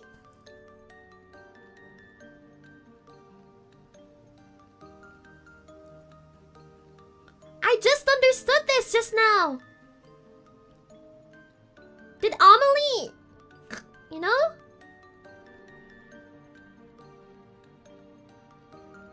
Wait! Oh my gosh, wait! Explain, fish? I have no explanation! That's what happened last ending? I didn't know! I didn't notice!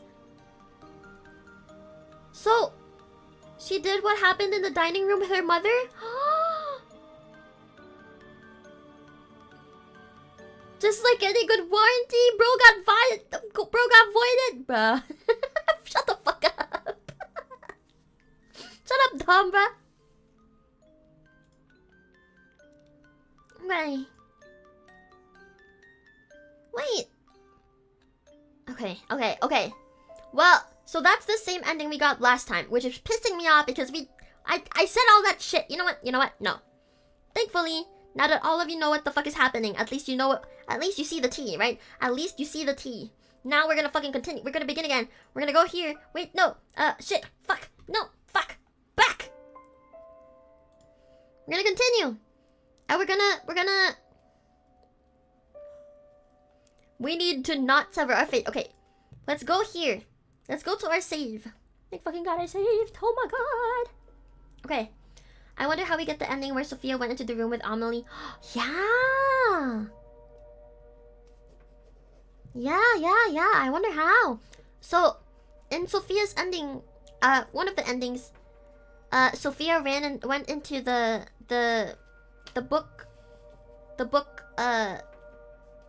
library, and she was reading the letters, to Amelie. I mean to Marion, from Marion, technically. How many endings, how many LILIKAAAA endings do we have? We have fucking one! We have one! We did this twice! I'm so confused. Okay, this time around, no, we have one of the three. We only have the second ending. Yeah. Okay. This time around, we're going to allow her fate, okay? And I'm gonna skip through any dialogue that might have already been, It's okay. We're gonna skip dialogue that might have already been said. Allow her fate. She doesn't belong to you. Okay.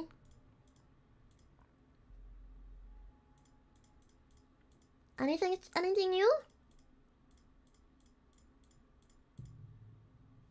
If I just press skip.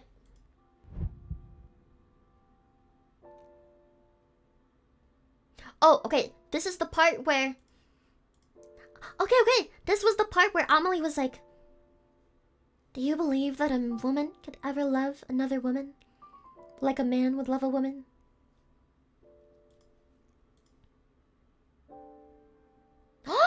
Different! As her hand rested against the door, a sudden pang went through Lilika's cold heart. She's important to you, isn't she? Of course. Her words have always been something that have brightened my day. Even if she were to leave? Leave? Well, I believe she'll leave eventually, Lilika. There's little choice, really. All I can do is hope she'll visit again. I see. Good night, Amelie. Sleep well. Whatever Amelie said in reply was lost in the darkness as Lilika stepped out of the bedroom. As she left the room, she noticed it. A dark shadow stalking through the night, slowly creeping through the hall. Lilika frowned. My lady, you must forgive me. I've rarely seen Amelie so happy. But she cannot stay. No, she must leave immediately. And I will make her.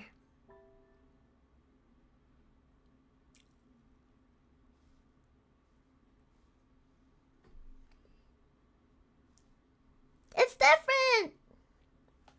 She stood on the grand staircase outlined in the moon's glow. Sophia. Oh, you know what? Sophia. You can't see me. Can't hear me. But you can sense me, can you not? The shadow paused, her eyes going up to the staircase. There she saw a shadow warp strangely across the carpeted steps. You will leave this place immediately, and you will never come back. Lilika?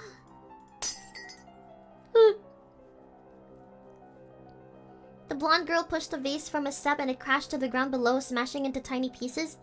Was she trying to scare her away? Sophia jumped in response, a shiver running down her spine. I won't warn you again. Leave. Slowly and unsteadily, Sophia crept up the stairs until her face was almost close enough to touch Lilika's. Is that you, Lilika? In a small motion, Lilika dropped something from her sleeve. It clattered to the ground at Sophia's feet. She gripped at her shirt even more tightly. This is your last chance. I don't care whether you live or die. This is only a favor to Amelie. As if her nerves had finally got the best of her, Sophia turned on the spot and ran. Back down the staircase and into the dark hall. She scared her out of the house? Lilika followed behind her, slamming doors and knocking things to the ground. Sophia, too scared to even turn around, ran as fast as her legs would take her until she reached the front door. Instead of being locked up and closed tightly, it sat open as if waiting for her to leave. She didn't waste even a single second more, and she was gone. She's gone. Gone. I did it! Amelie, I did it! You did what? Yo, that sent a chill down my spine! Ah! I'm scared! You did what?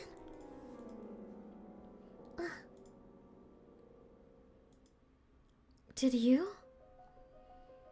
This isn't what it looks like! Amelie, please listen to me! Did you force her to leave? No, I'm going after her. Lilika jumped in front of the door, arms spread wide. You can't! Why? It's unsafe for you to do so. You belong here with me, together. I've had enough of this and that being unsafe. Lilika, either you move to the side or any friendship I thought we had is gone. Lilika wavered. Her arms, which had held such conviction, began to droop. I've always done what's best for you, have I not? All of this time, have I not remained at your side? Please trust me, I only did what I had to do. So this is what you've decided. Don't come near me again. Amelie turned her back on the blonde-haired woman, who dropped to her knees as she watched her leave. Amelie.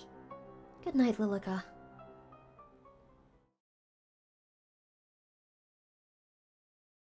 Darkness filled every inch of her brain.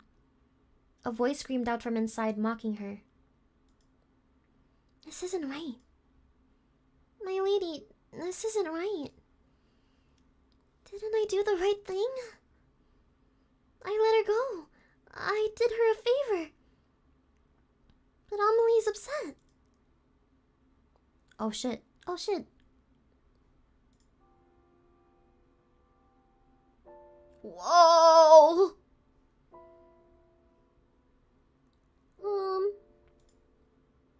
Her lady offered no answer. Is this punishment? For not doing as you wished? Sophia should have died. She should have died. Should have died. Died. But now she's alive. Amelie's angry. In that dark room, all alone, Lilika clutched onto something.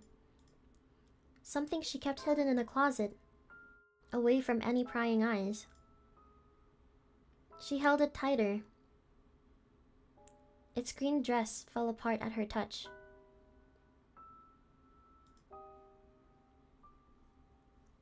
Its green dress? Like a doll?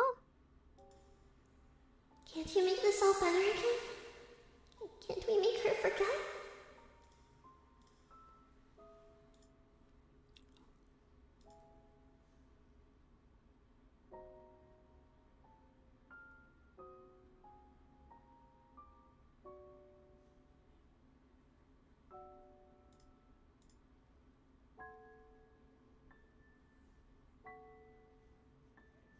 Oh my god. Did she keep the dead body of her lady? Mommy?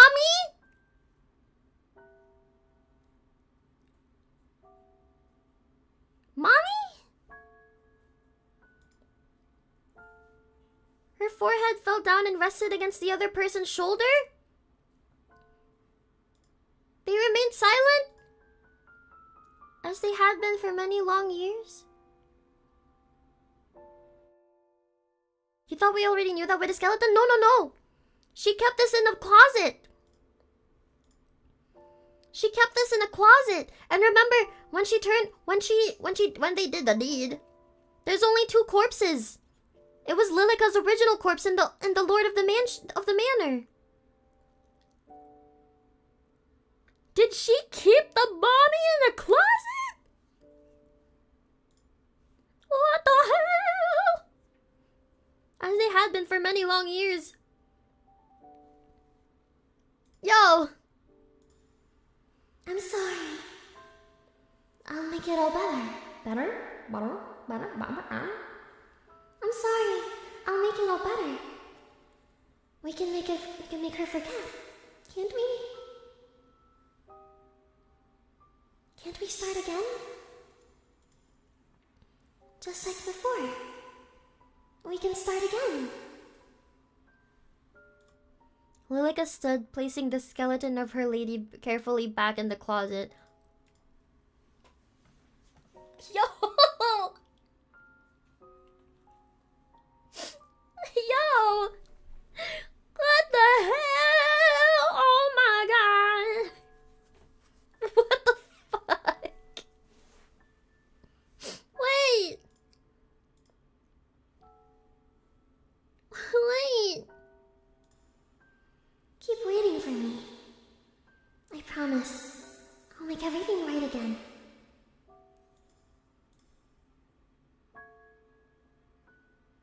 Let's start again, Amelie. Oh, it's me. You and me. Forever.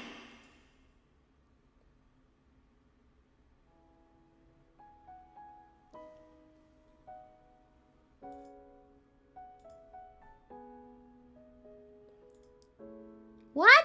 Wait. What? Wait. What? Wait. What? Wait. What? Wait. What? Wait. What? Wait. Huh?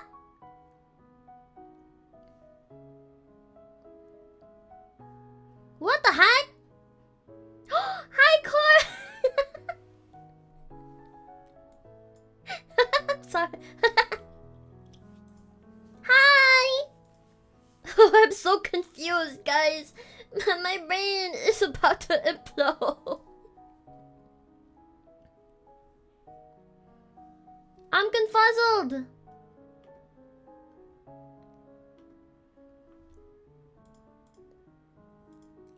confuzzled. What the hell? Wait. So, who the fuck was the question mark person? Was that supposed to be Lilika? Okay, let's read through this. Necrophilia was not on my bingo card for this kid. She's literally in the closet, metaphorically and literally. True. That's why the real victim is the closet. So things technically does seem back to normal. There's no cracks anymore. You're right, yeah. How is any of this normal now? I thought it was just like the corpse was just not responding. I'm so confused. Okay, we ball. Fuck it, we ball. We keep going. Lilika walked into the room holding a tray carefully in her hands. On it sat a teapot, and 2 cups! 2! No, Sophia! Amelie, I brought the tea. I got the tea, sis. Excellent. It smells delicious. Amelie smiled brightly, filling Lilika with happiness in return. Lilika... Oh.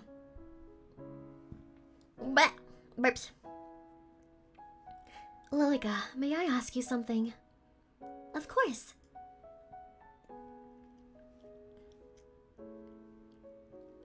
Uh-oh. I found this letter by the front door. Do you know where it came from? Amelie held out an envelope. The front was blank. How strange. Perhaps it was delivered here by accident. Lilika took it from her and opened it. At the bottom, it was signed, Yours always, Sophia. Yes, it seems to be for someone else. I'll mail this back, yes? Thank you, Lilika. I appreciate it. Finished with her tea, Amelie stood first and left the room. Lilika smiled.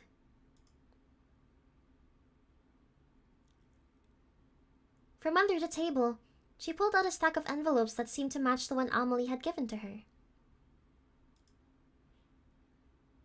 And all at once, she threw them into the fireplace.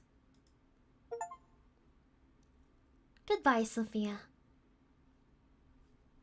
The achievement said your letters are now just a something of ash.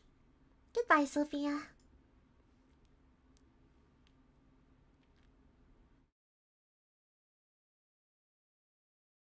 1 out of 3, goodbye, Sophia, that's it? Wait! Wait a second! Wait a minute!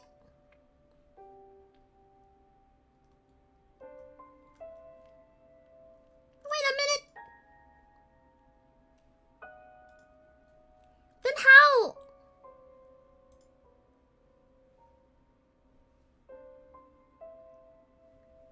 How?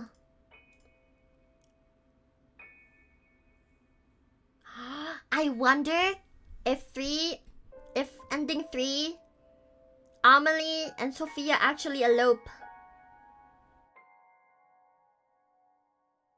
So for the last ending, we get to the murdering part, then do the option we didn't do. But we did that. We did that though. We did it. What do we do? How do I get the 3rd ending? You think full sever then deny her fate at the end because the first one, this run you didn't sever but still denied, right? No, the first run we severed everything. The first ever run, we severed everything. But it ended up being the same outcome.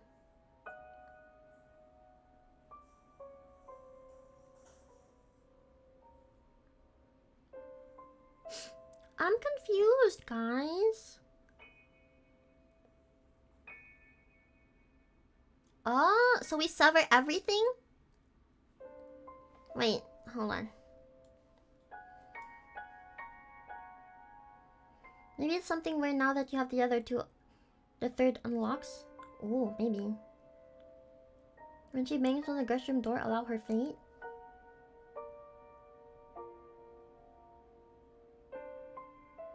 But you didn't have the option to deny, only accept. So, what we're gonna do is we full sever, then deny. That's what we did, didn't it? Wasn't it? You know what? Let's try it. Let's try it.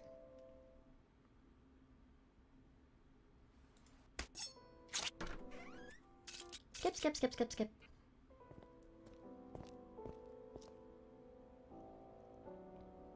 Okay. Wait, what happened here? Okay, we already met her.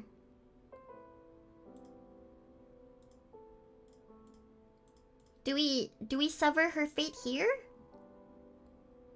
Full sever, then deny her fate at the... Okay, full sever.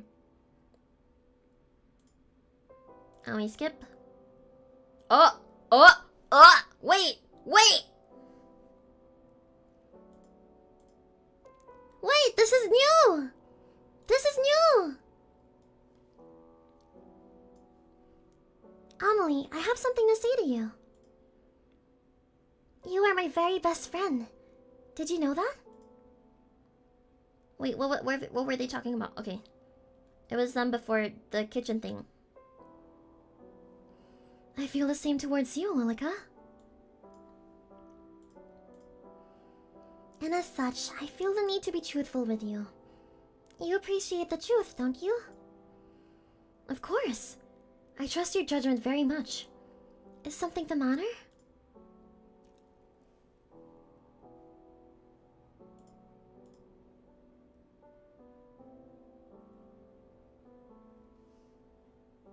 Well, I guess we lie.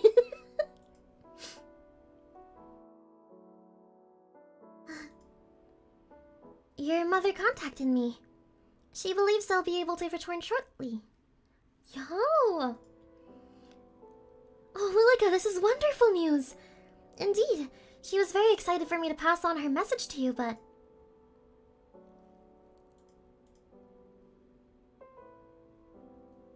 This is kinda creepy.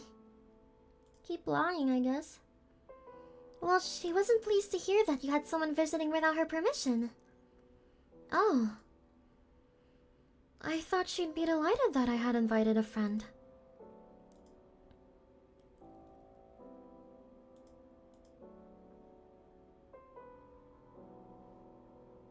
Yo, the chills that sent down my spine. Wait. That is so... Your entire existence is a lie. What? Yo! Oh my gosh. Okay, well, I guess we're a lie. Of course, I pleaded with her that Sophia was a dear friend, but she wouldn't listen. I see. Did she say when she would return? No, but it seems to be soon. Then I'll send Sophia away like normal tomorrow. I can't exactly force her out into the storm, can I? Why not? Lilika. Naturally, I am just teasing. Of course it wouldn't be right to send her away at a time like this. I'm glad to hear that we've come to an agreement. How pleased I am to know that Mother will return soon. Let's go prepare tea, shall we? Oh, okay, this is the usual shit. Fucking hell. I hate those eyes, bro. The eyes. Freaky. We'll look ahead. I don't think this changed anything anyways. I can even skip it. See? We skip. Oh my fucking god!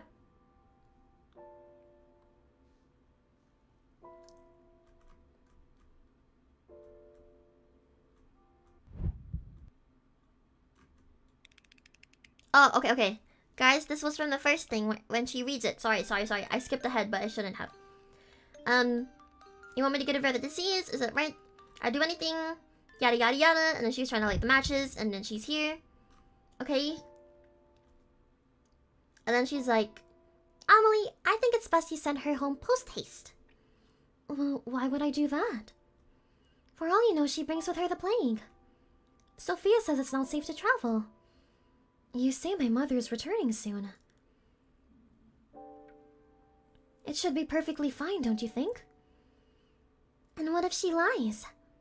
She wouldn't do that. Sophia's a kind and good-natured person. She would not bring any danger to us. Did you know that Sophia attends a local university? And she lives by herself with no husband. She says that if I wanted, I could also study. Is this... Okay, I'm gonna skip ahead again.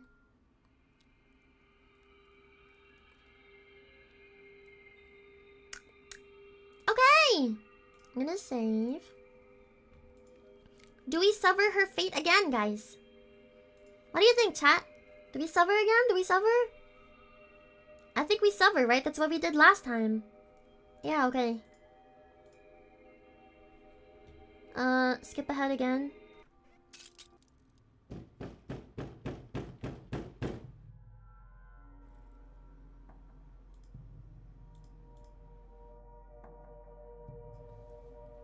What happened before that?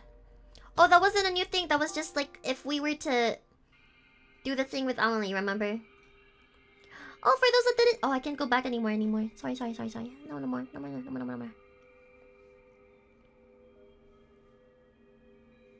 Destroy fate is new. No. It's not. It's not.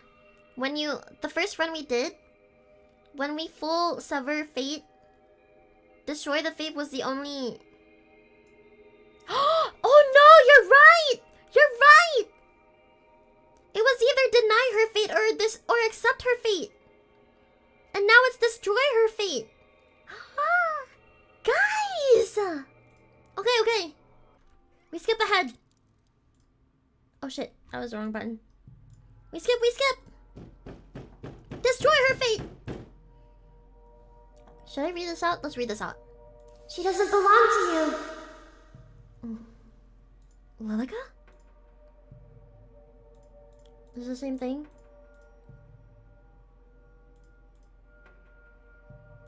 Oh, okay, this was after?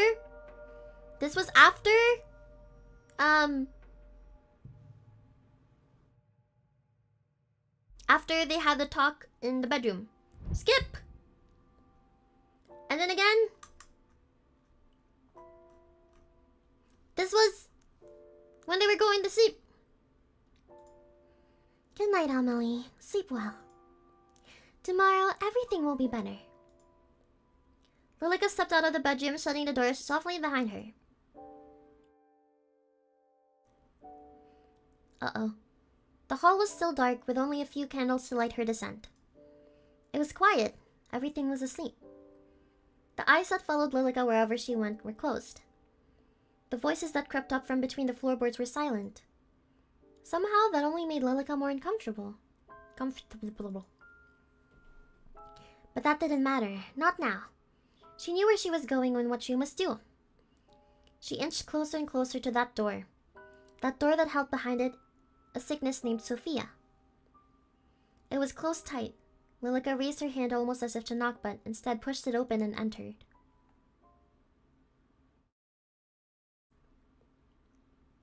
Just as the hallway was dark, so was the guest bedroom.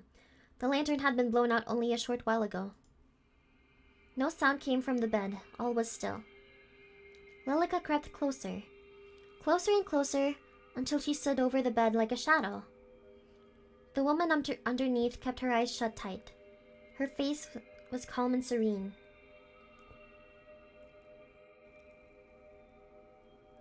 Lilika couldn't help but smile as her hands wrapped around her fragile, pale neck.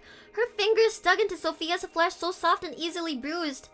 Still, she didn't even shift. Wait, what? What do you mean she didn't shift? Oh, cause is it like Lilika can't touch her? Is that why? For some reason, that made Lilika even more furious.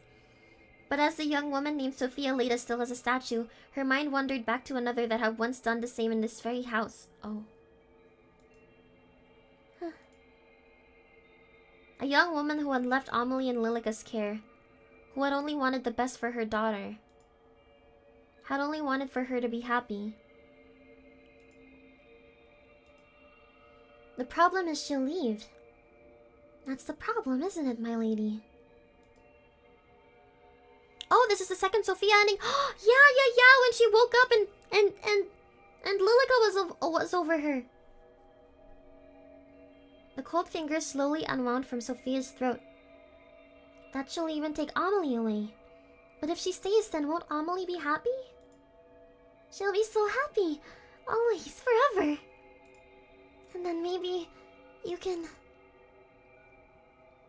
Lilika withdrew from the room in a rush, her feet carrying her faster than they ever had before. Through the hall, up the stairs, and into Amelie's bedroom once again. The bed was warm and inviting. Lilika enveloped herself in that heat, wrapping her arms around Amelie tightly. Lilika? Do you want Sophia to stay here forever? What? She'll leave if we don't do anything about it. She'll leave and you'll never hear from her again. Huh? That's not true. Lilika wouldn't just do that. My dear Amelie, I just spoke to her a moment ago. She was already packing up her bags. Oh shit! At that, Amelie rubbed her eyes and sat up. It can't be true. Go check for yourself. Amelie, not wasting even a single moment, walked towards her door and peered down. From here, the moon was shining in through the stained glass just right, illuminating the hallway below. In the distance, a shadow could be seen moving. Lilika smiled. See?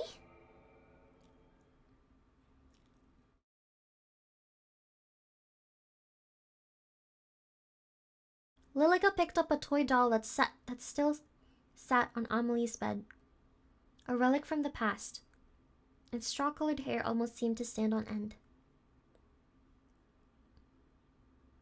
Don't you want to keep her here? Don't you want her to be like this doll? Keep her here? Right. Your own special doll will never leave you. Don't worry, I'll make it happen just for you. I'll make sure you're happy forever. Go down the hall, to my room behind a bookcase. Wait for me. Amelie's eyes had glazed over as if she wasn't truly there. She stood from the bed and picked up a small black case that rested on her nightstand before leaving the room. Wait, what black case? Wait, what? It wasn't long afterwards that Lilika followed in her footsteps, just in time to see Sophia ascending the staircase. She walked straight past Lilika, who was smiling happily, and approached Amelie's door. As she knocked, the door fell open with a groan. Amelie, are you in here? Amelie's waiting for you. From somewhere hidden in the darkness, a fragile melody filled the air. Almost instantly, Sophia turned towards the sound and began to follow. Lilika sped up enough to walk beside her. Isn't this great? You like Amelie, don't you? Don't you want to make her happy? She'd be ecstatic for you to stay forever. So why don't we help her? To be happy forever. She offered no answer. They entered the room together.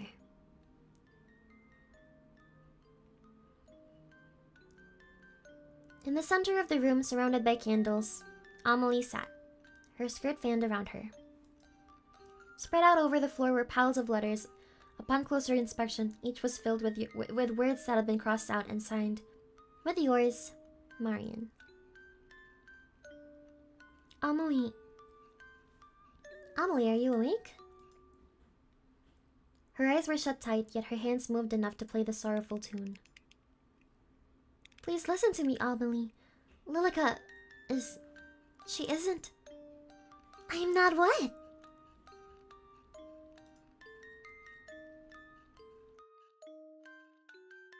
You're going to leave her, aren't you? Lilika shut the door, dragging the heavy lock across. In response, Sophia rushed backwards and tried the handle, to no avail. Amelie's eyes finally opened. In place of her usual golden eyes was a glare of deep red. Amelie, snap out of it, please! Snap out of it!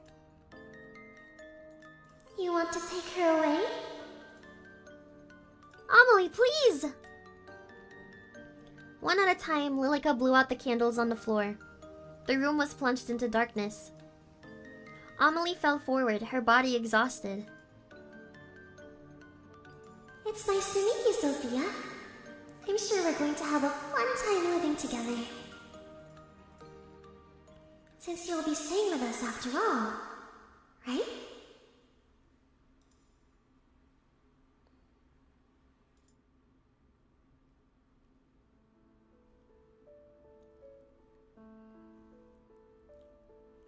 Lilika, could you pass the sugar?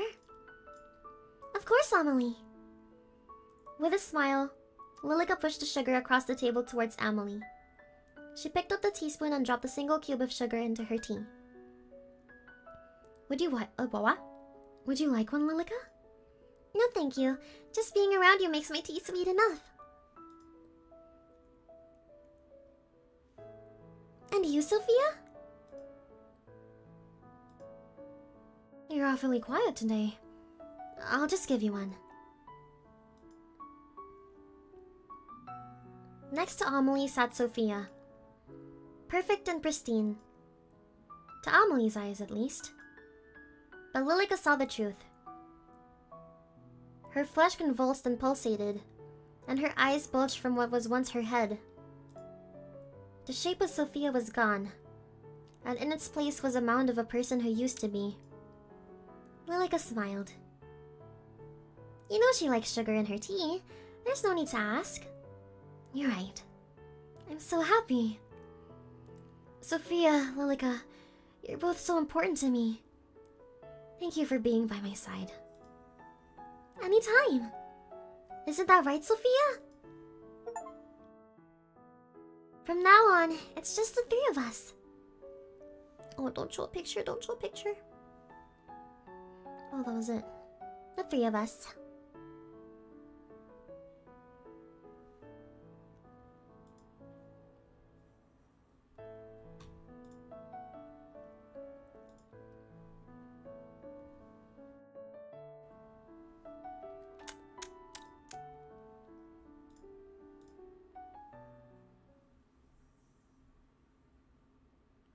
Is there something else? Ha! Ha! Is this really okay? What about the future?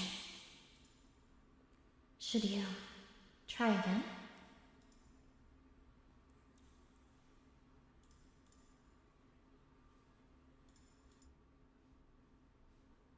Should we try? Yes, yes, yes. Oh, fuck me.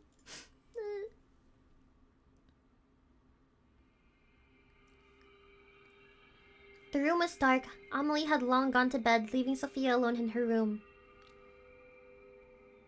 She ducked her head under the cover and pulled out her phone, still dead. Sophia clutched it to her chest. What do I do? Ah! Oh, the door opened. What exactly is going on here? Sophia's body stiffened up. Her back was to the door, but her mind screamed not to turn around.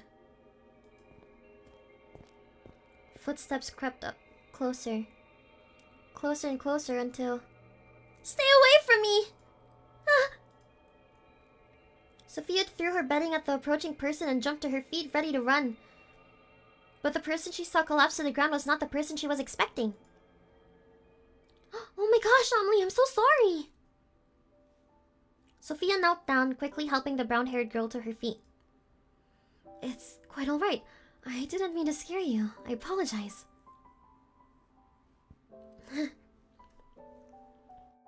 No, it's my fault. I'm too jumpy. I'm glad you're here. I'm really glad you're here. Sophia's arms draped over Amelie's shoulders and she pulled her in tight. Amelie froze for just a moment before she melted into the embrace. I'm here. But is everything alright? No, I don't think everything is alright. Are they gonna run away? What could be the matter? Amelie...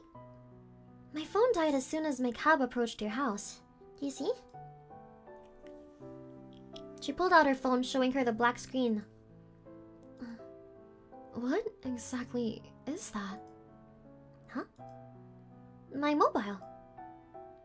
Amelie picked it up curiously, turning it in her hands. You've never seen a phone? What is it used for? For texting, making calls, playing games. Those kinds of things. Amazing. Amelie, what year is it? What year? Why do you ask? Please. 1665, of course.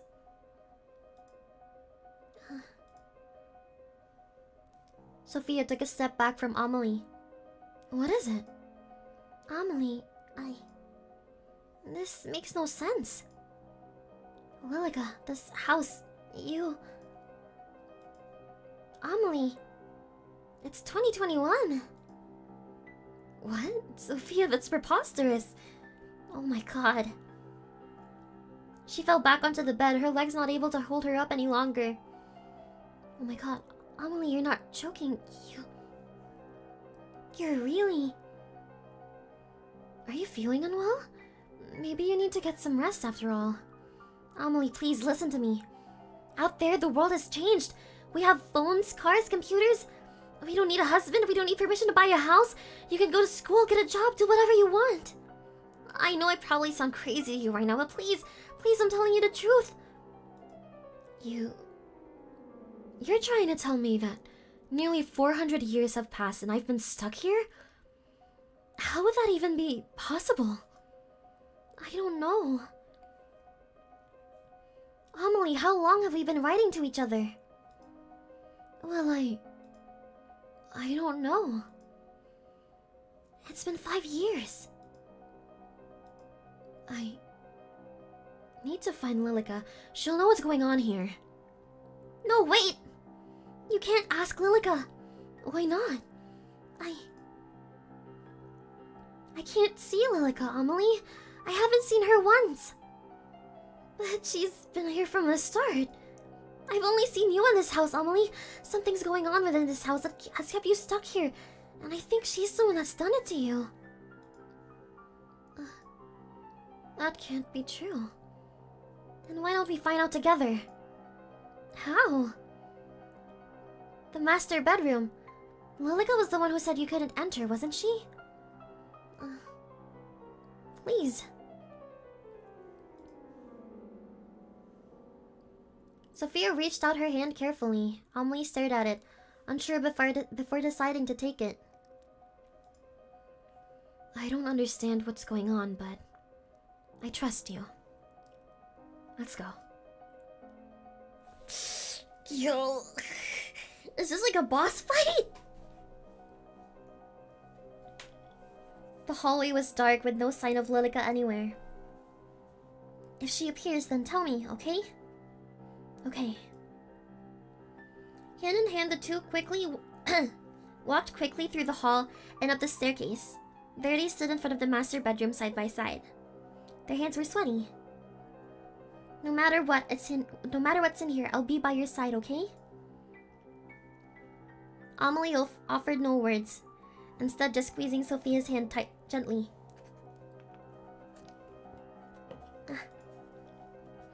And at that, Sophia pushed the door open.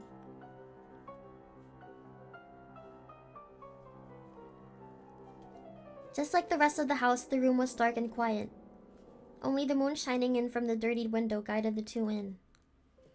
It smelled musty, as if they were in a tomb only just uncovered, not a bedroom. They crept closer and closer. It was surrounded completely by the canopy, keeping whatever was hidden inside. Oh. With a shaky hand, Sophia reached towards the light velvet. At once, the truth came into view. Amelie gasped and fell to her knees, but Sophia's hand kept her steady. I'm sorry, Amelie. But they left. They left only a few weeks ago. It looks like they've been gone for a very long time. Amelie, I know this is hard to believe. I find it just as hard to believe as you do. Please, we have to leave this house now. Now, before Lilika finds us. She knew. I think that you've been bound to this house by her. We need to find a way to leave. Okay. The two only got halfway down the stairs when Amelie grounded to a halt. Sophia turned to look at her. Her eyes wide open, her eyes wide in surprise, only to see that Amelie's expression was one of immense fear. Lilika, what are you two doing out of bed? Lilika, So, you went in there? She nodded upstairs. You lied to me. Only to keep you happy. Happiness with lies as their foundation isn't true happiness. Blah blah. Words! Happiness with lies as their foundation isn't true happiness. And why not? We've been perfectly happy here for longer than you've even existed. And you come along and... I'm sorry, Amelie. I'm so sorry. Lilika burst into tears, wiping out her eyes, with her sleeve in a desperate attempt to stop them from overflowing. Lilika... Wait, Amelie, don't... Amelie took a step forward towards Lilika as if to comfort her. Please don't leave, Amelie. Can't we stay here together? Amelie, she's lying to you. She just wants to keep you trapped here, please. But... Please... Amelie! Sophia pulled on Amelie's arm, forcing her to turn to face her. Amelie's eyes were filled with confusion. I know you two have been together for a long time. I know I can't compete with that. Oh my... Are we getting a pick-me monologue right now?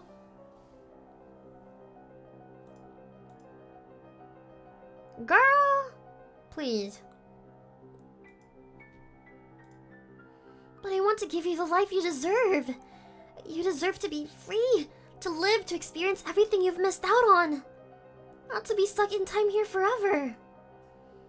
And the truth is, Oh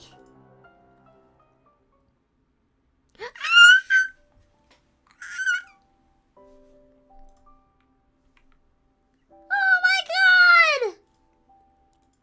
Mwah!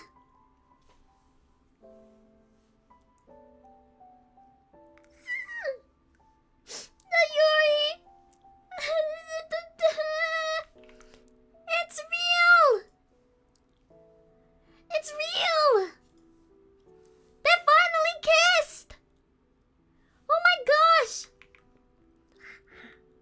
Oh my gosh! Whatever words were coming next were lost before they were even spoken as Sophia leaned forward and placed a gentle kiss against Amelie's lips.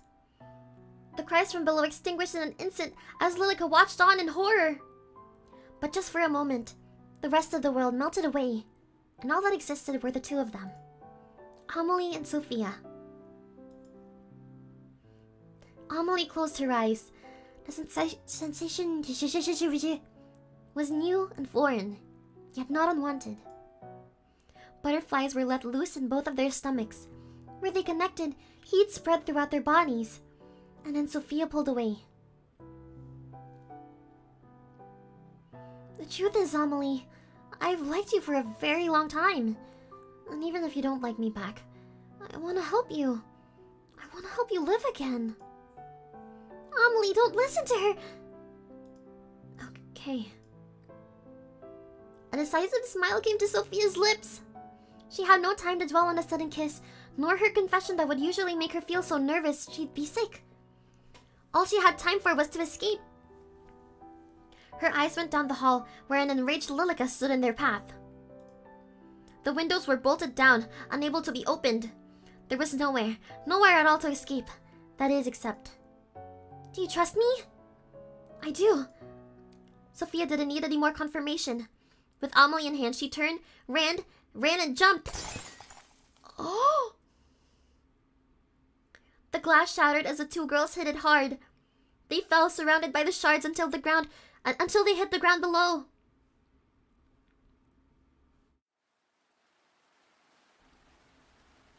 The moon shone from high above, shielded away by the storm that never seemed to end. Amelie, are you okay? Yes, I think so. Sophia rushed to Amelie's side, quickly helping her to sit up. Side by side, they looked at the remains of the stained glass window. Lilika stood completely still. I can see her. I'm sorry, Lilika, but... Lilika shook her head. She grasped at her throat with her hand, and her lips moved, but no sound came out. Giving up, she looked back at Amelie, holding eye contact. Her expression wasn't angry anymore. It was just sad.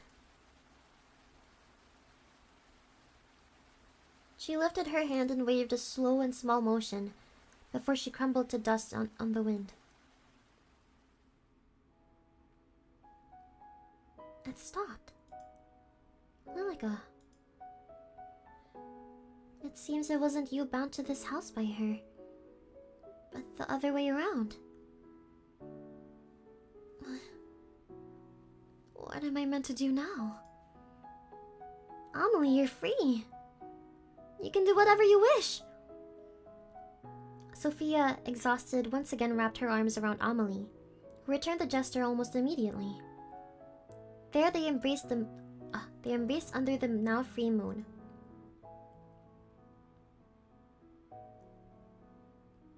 In this manner, in the middle of a field far out in the countryside, a curse was broken. A young woman freed. What her future held wasn't certain. After all, the future never is. But she made her decision on that fateful night. To trust in the future. To trust in herself. No matter what.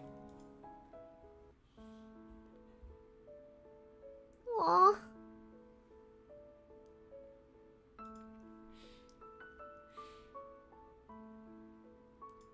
We did it!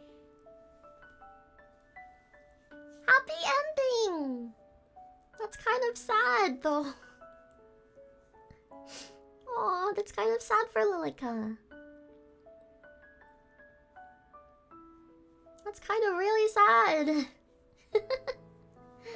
Ah! Yay! Yippee! Oh, that was amazing!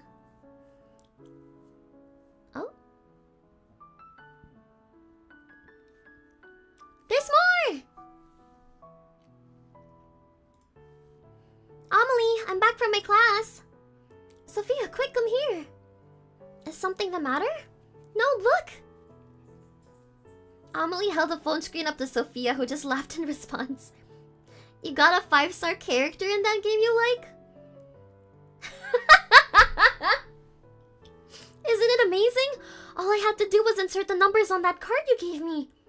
The future truly is astounding. We'll talk about it later.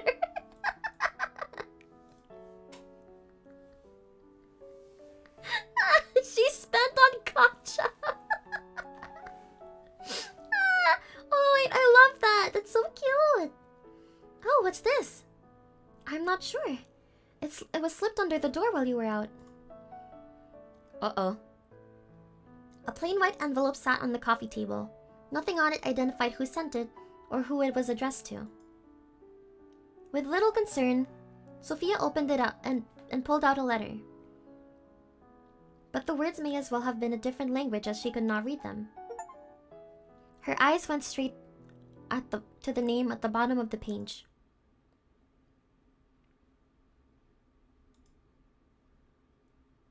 Yours, Lilika.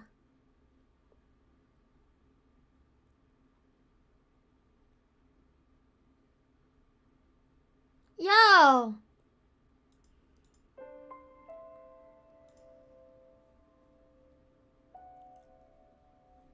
Yo!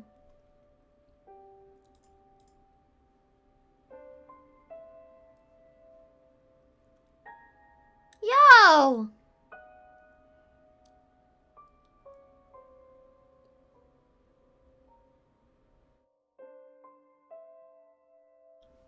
Okay. Okay. What? What the heck? Just Lilika, just Lilika, just Lilika! That was so good, but what the fuck? Wait, hold on, guys, hold on. I completed all the achievements, so that's cool. Let's go to the store page.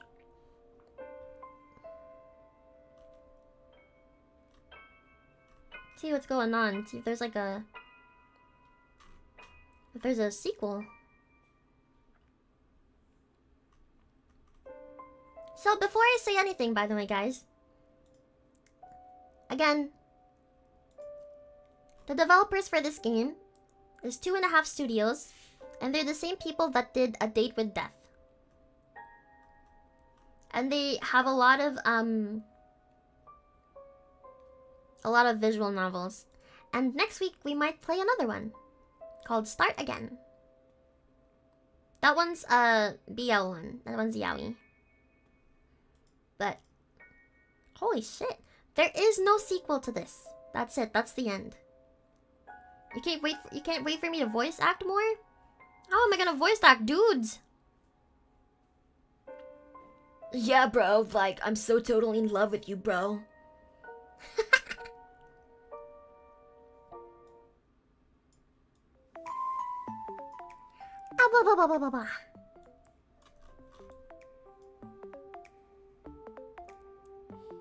Domberg as the purist. No!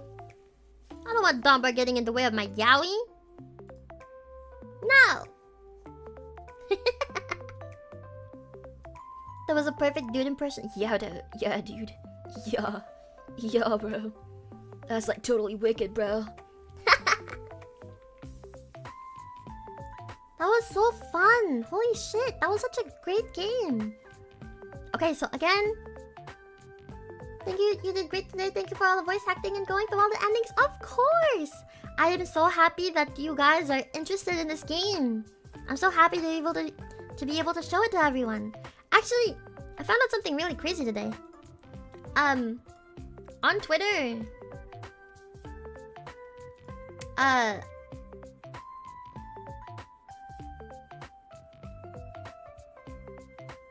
Apparently,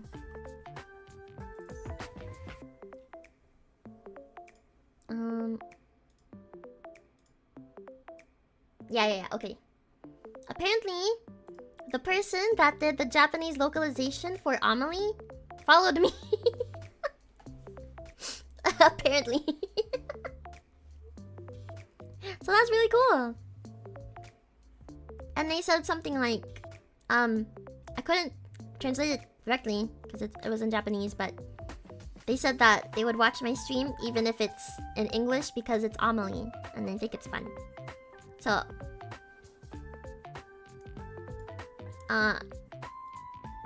arigatou gozaimasu!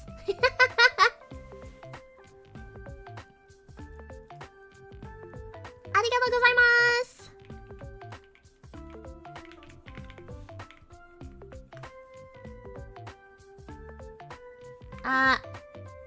Would it be proper to say "Otsukare-sama deshita"?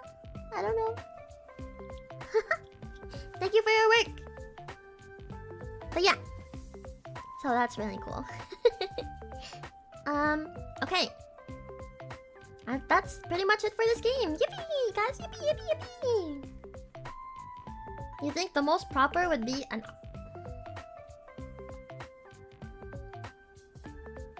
You think you're so clever. You think you're so clever.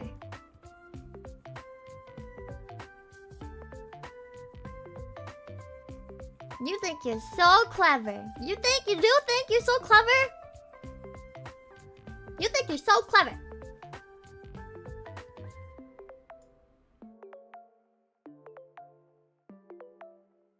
Here, I'll do it. Ara, ara.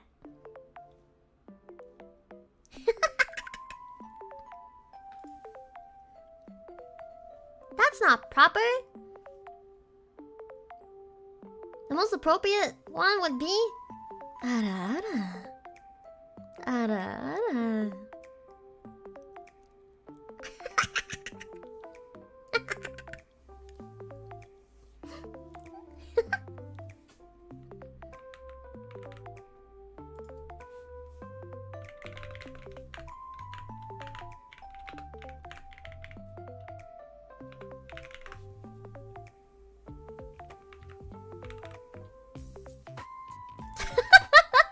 That's gotta surrender. Needs more work. Listen, my voice can only go so low, bro. The fuck? Y'all are critics. All of you, the lot of you, critics, meanies, bullies. I'm never pulling out OL Mero again. Never. Man was like, humble yourself, girl. You're not that good. Your voice ain't shit. Damn, bro.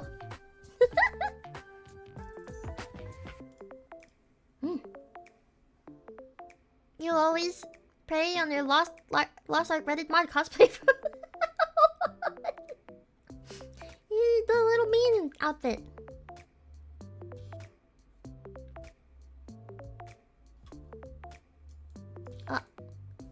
Oh, what happened to my chat? What the heck?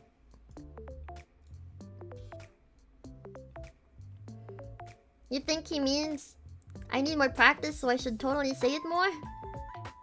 Yeah, it's fine. I'm just used to one who did it better, but you will improve? Damn. Okay. Jeez. What the fuck? What the fuck? You agree with that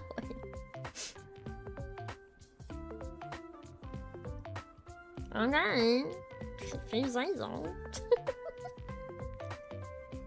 Anyway. Unpaced.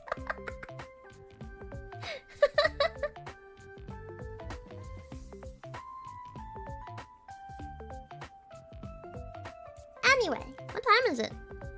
That took an hour and 2 hours and a half. Damn. So you're telling me I quite literally streamed for 7 hours today? See you in 8 hours? Yeah. Less than 8 hours, actually. Less than 8 hours, yeah. Tomorrow, or technically in a couple hours, I will be waking up early and streaming at 8 AM EST, 8 PM PHT. Tomorrow is a work day. Tomorrow, or technically later, you will be hearing nothing but this. Yeah. I do be working. Because after a successful stream, a successful week of streaming, it's about damn time I did some fucking work. Or more work, technically. I'm really behind, guys. I'm struggling a little, so I really... having a little work sesh would be really helpful. You actually need more streams like that?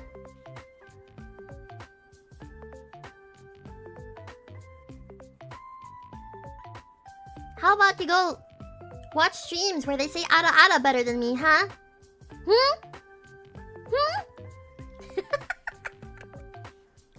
But yeah. We all work together tomorrow. Haven't really figured out. So, I'm trying to set up a Pomodoro thing. I know there's a widget for it. It's just that, I saw one and it wasn't working at all. So, I'm gonna figure that out. Are they all going to be for your commissions? Tomorrow, would you mind going over all of what you do? My brain's lagging. What? Are they all going to be for your commissions? Tomorrow, would you mind going over all of what you do for that if you're comfy. I don't mind at all. I can tell you fucking right now. I am a tarot reader. I struggled. It's hard to find work in my city right now, especially as a part-time student. In the Philippines, I had not even just in the Philippines, it was kind of an online thing. I would do tarot readings, and I would type them out on PDFs and send them to clients for money. It wasn't a lot of money. It wasn't at all, not at all. But it's pocket change, you know. I do what we must. Am I going to save marriages again? Fuck yeah. But first, I need to save my ass. I need to save myself first. Because I am so delayed on so many things. It's crazy. I'm so intensely delayed just because I was so burnt out for like months. I couldn't do it, and obviously I can't afford to fucking refund everyone, so it's like, you know, it's rough. That's all I can say, really. It's as big as it gets. I just type tarot readings and that's it. So instead of a live reading, you type up what your readings are for clients? Yeah, exactly. Because I hate... if it's a paying client, right? I get really scared having to talk to them live. Because I'm horrible at saying no. So if they're gonna constantly ask questions and be like, oh, but what if this? But what if that? What if he actually really loves me and his toxicity is just his really fucked up way of showing it? I do not have the patience, ma'am. Nor do I have the self-confidence to enter this confrontation. The jelly can see the future? Yeah! But that's pretty much it. Yeah, exactly! I'm reading cards, I'm not a therapist! But yeah. It's nothing too serious. I don't like dive too deep into the spiritual side of it. I just tell it like it is and that's pretty much it. Fix your mental? Bitch, I can hardly fix mine! Kill me! I'm kidding. I'm not that depressed yet. I'm just struggling. I'm having a hard time. This week has been so fun. Honestly, this week has been really fun. And it's nice that I'm kind of getting my energy back to do things again. I'm not really in like as much of a burnt out rot anymore. And I feel like tomorrow, when we do the work together, if anyone's actually willing to be there with me, it'd be nice, because it'll be nice. So I have like accountability, and I won't feel so lonely in my struggle. So yeah. So it's okay. She just said she needs to save herself. Yeah. In truth, my mental, like, it's not the vent too much or anything, but my mental depends usually quite heavily on how my practical life is. It's just been that way for a very long time. When you kind of grow up wanting what other people have, because I was in an environment where people were kind of much richer than I was. I was kind of just So when you grow up in an environment where you're kind of just wanting everything, but then realizing you have to work 10 times as hard to match up to everyone else, it's kind of hard not to have your mental affected by the practical stuff. So yeah. So work is really important for me, and yet I struggle to find it. But yeah, the tarot stuff helps, and it makes me feel like I'm making progress. Especially since I have like a month away from before I do school. You know? I might as well keep myself busy with something. So there's that. That's pretty much it. You think a lot of people are like that? It's understandable. Yeah, it's just sometimes you're just dealt some shitty hands. You're just dealt some shitty cards sometimes. It's okay. What do you mean if anyone is willing? Girl, my alarm is set. Don't you have classes anyway? Don't you have a class to go to anyways? But yeah, Tomorrow, it's an early work session. I don't know for how long. Because I do have a thing to go to at nighttime. Like that event thing. That's like 4 hours after my stream. Bitch, get some sleep. What the fuck? Get some sleep. Depending on how quickly you get your quizzes done this morning, you can maybe work on your own mini commissions. Yeah! We make progress together. We make progress together. You'd like to believe it's a test of character? Man. Can I stop getting tested already? Just can the test be over already? Can I like live? Relax? Can I just chill and not have to think that, oh my gosh, I have to work, otherwise I'm gonna starve to death. I just wanna enjoy life. No more tests, please. I'm still here after everything. Am I not strong enough yet? Like, damn. Is it not enough?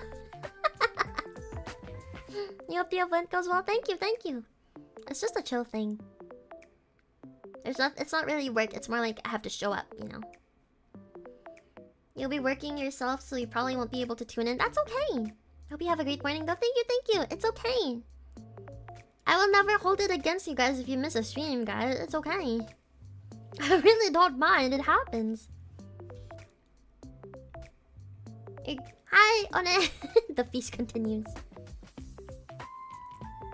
You're totally gonna wake up early even though you got class in 4 hours after the stream start too. Man, you got... Well, as long as you're making progress, then that's good. As long as you're getting work done, then that's good. I'm happy to keep you company. I'll try not to yap, and I hope the you know, the keeps you company too. That's so real though. It sucks.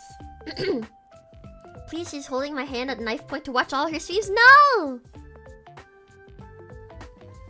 Not at all. I would never do that. Why would I ever do that?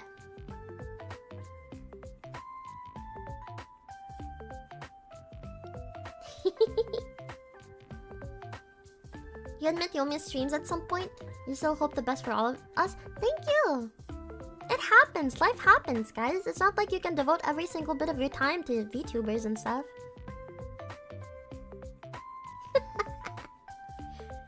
You're using Anime Girl Simpery to encourage healthy living? I mean, if it helps, then sheesh. I would. I would.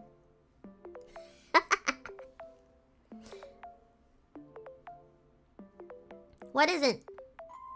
What's not? It's not? What's not? What? What's not? I have the attention span of a goldfish. I don't know what's... what? I can't, like... I can't flash back.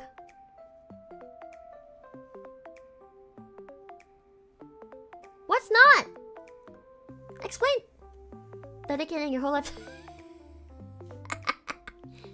Well, Tombar, you can't say the same. It's not like you can do everything for VTubers. It's been your coping mechanism for years, now it's still working? Yeah. I feel you, I feel you. That's how I feel with like just YouTubers in general, because as a kid I used to watch when I finally got access to when I finally discovered more of the internet, and when I finally learned that the internet is more than just Facebook and Pet Society.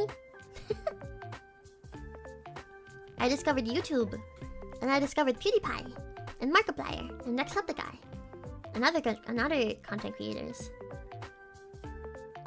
And ever since then, life hasn't been as lonely. Hasn't been as scary. It gets scary and very lonely, and when it happens, I just watch another video. That's why I want to become a content creator myself. So maybe some people out there who feel lonely and kind of just want a voice in the background, or to actively engage with someone online and kind of get that kind of thing from me, you know? Who knows? How can you have the attention span of a goldfish if you're a jellyfish and actually have no brain? I don't know. I don't have a brain. I can't tell you. I wouldn't know. I can't think. I don't think. I'm your Markiplier? I could never be. He's too sexy. You never seen him as the cosplay as the Gone Goozler? Beautiful. You should look up clips of the Gone Goozler. The Gone Goozler. So sexy. And Heap Ass? So fine. I make you feel less lonely? Aw. I'm happy. You guys make me feel less lonely. I feel less lonely with you guys around. Ronnie is sucking all the brain matter? It never existed, guys. It never existed. The brain matter never existed. Never have I heard someone preach so well. Is Mero sexy? Is Mero sexy? Yes. My only answer is yes. Sorry, I'm moving my camera around. Why isn't it working? Oh. Because I'm stupid.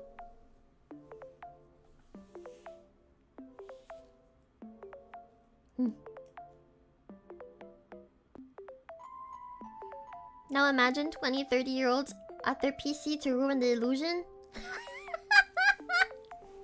That's true! Imagine all... Imagine all the VTubers trying to make their face so much more animated and moving like...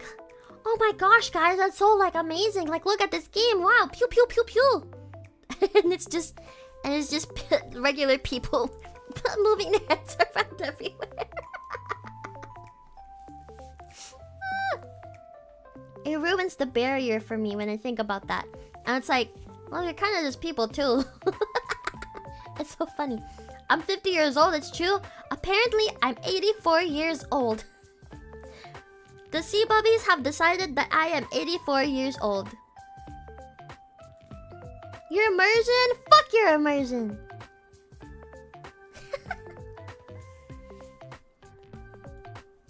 Almost as if this jellyfish is just me. Alright. Oh my gosh. Aren't you guys just so happy to be sea babies? Sea bubbies?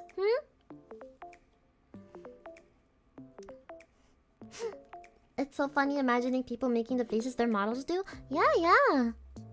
I mean, for me, luckily, when I bump up my physics, I don't have to move too much to do much. As I've said before, I have like a horrible case of resting bitch face. So majority... I feel like it's a shame because my model is so cute. So cute.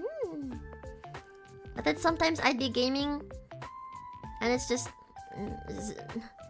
It looks like there's no light behind those eyes. I saw my Apex VOD. This is how I looked like for most of the game.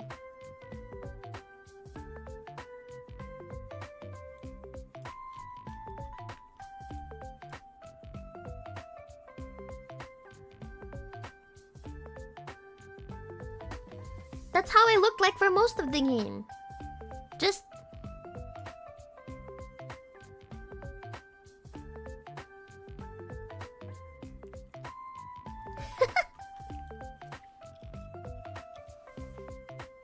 I also had to be really careful because when I play FPS, or technically just Apex, when I play Apex, so resting bitch face, right? It's just it. This is it. This is the vibe. How I normally am. It's just... But then normally when I play Apex, in real life, when I'm about to get into a fight, this happens. I go from this to this.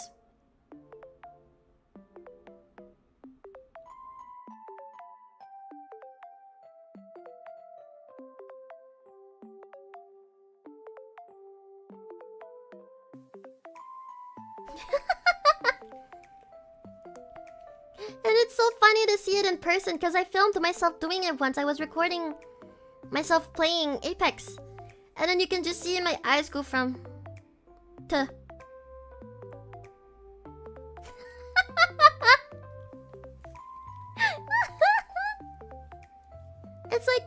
It's like you know when cats are about to pounce on something or about to attack something, their pupils go bigger. It's so I just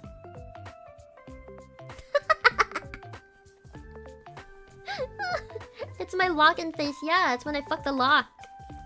It's my lock the fuck in face. What do you mean you love Ronnie? Mero who? Mero who? What about me?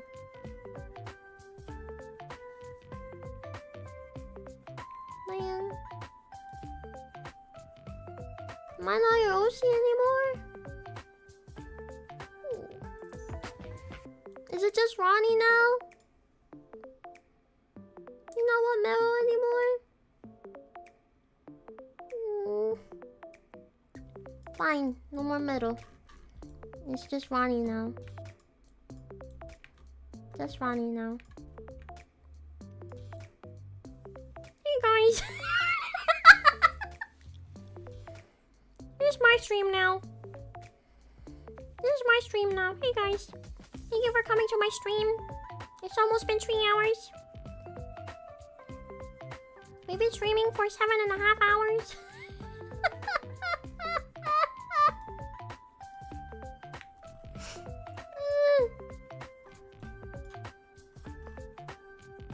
You know what? Fuck Ronnie. Meanies. A lot of you. The state of it all. Hey guys, Resource Michael here. What do you mean, Ronnie? No. Fuck you guys.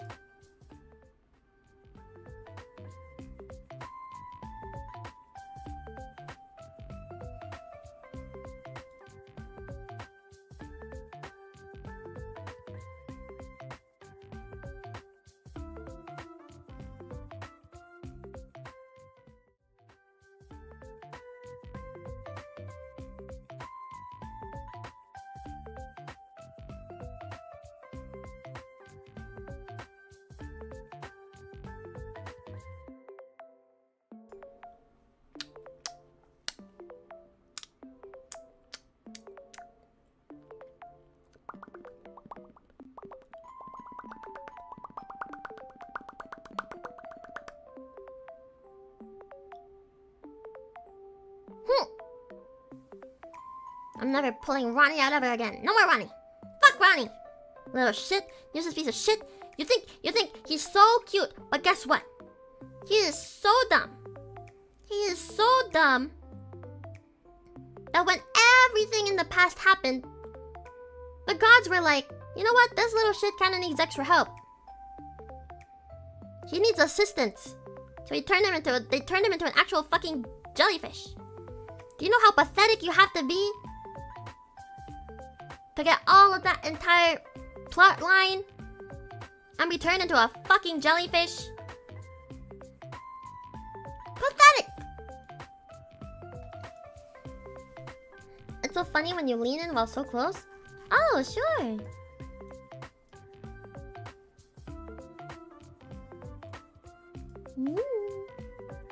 And then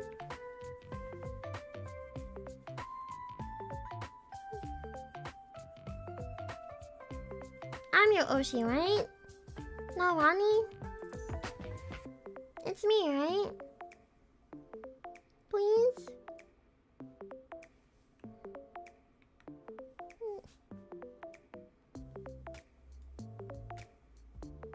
Please?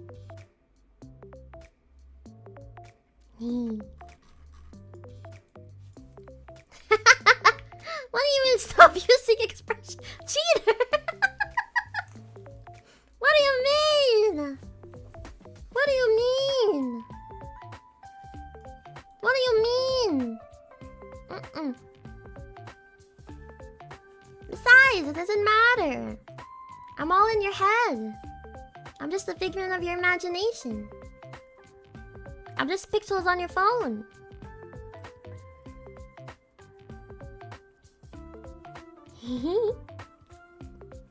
You're all Delulu. I'm not the Delulu one.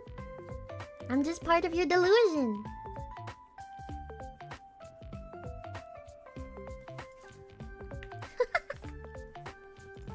Okay. It is 1 a.m. for me. And it's the end of the day. Ugh, I'm your LILIKAAAA! Yeah, exactly! We'll be together forever. Right? We'll be together forever, right? I'll always be your Oshi. Right? That was creepy. What the heck?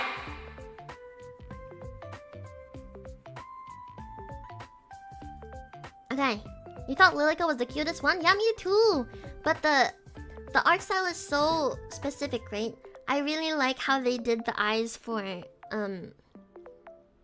I like the eyes for Sophia.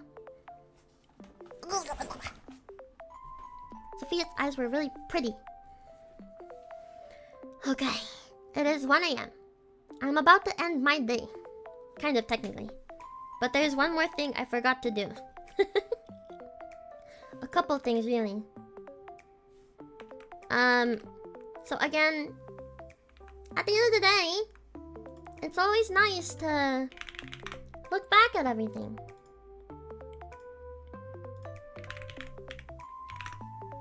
To look back at everything you've done in the day and see and feel if you feel like it's been a good day for you. And I was supposed to do something today that I forgot to do. So let me do that really quickly. First of all, apparently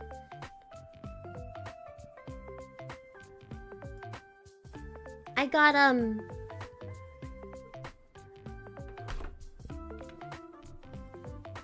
got suggestions for my phone.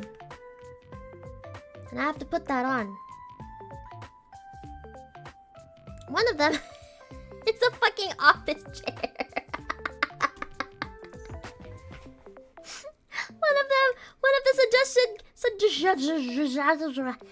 the suggested gifts was an office chair. Guys, it's fine. I can just go back to my folding chair. It's fine. I'd rather put money down into anything else, guys. That's not a smart deal.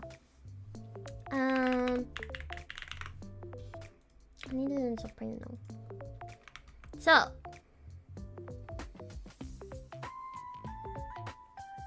you're like, I need a new one? Nah, it's fine. I can always get like I always get another folding chair from Walmart.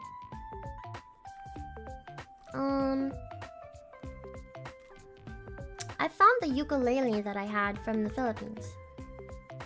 Only issue is, for some fucking reason, it's nearly 3 times as expensive here. Which is fucking weird to me.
So,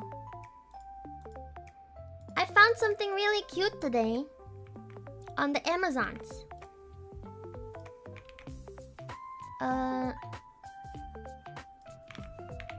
Can I just paste it here? Nope, apparently not. It's a problem for future you. I feel that, I feel that. I feel that all my life. Screenshots. So, I saw this on Amazon today.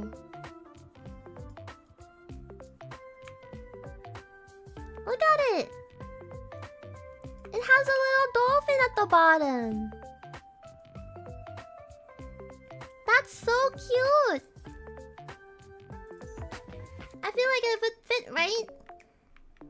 So it's a little expensive, so I apologize. So I will copy the link, go to my wish list, and add it. It's a little cheaper, so I'm gonna remove this one. Hold on. Product link. Do this. What the heck? Let me add that. Okay.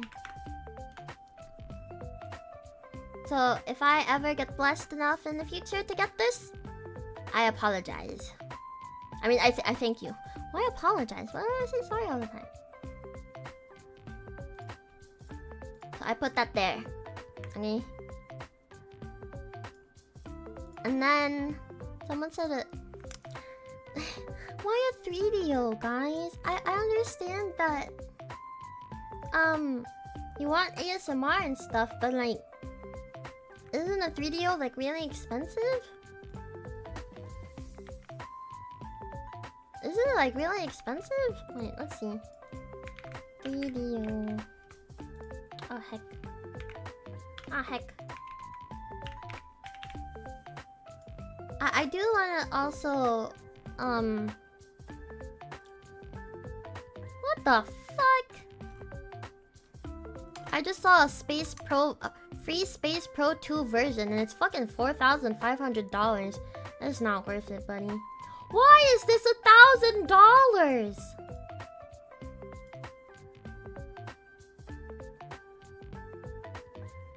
What do you mean 400? Where? 400 where? I'm looking at Amazon right now. That's crazy. That's crazy. No. No. No. That's crazy. People wanna fucking... What the fuck? $1,000 for this shit is crazy. No. It's not worth it. I don't know, guys. Surely I could probably CAD debuff. Well, even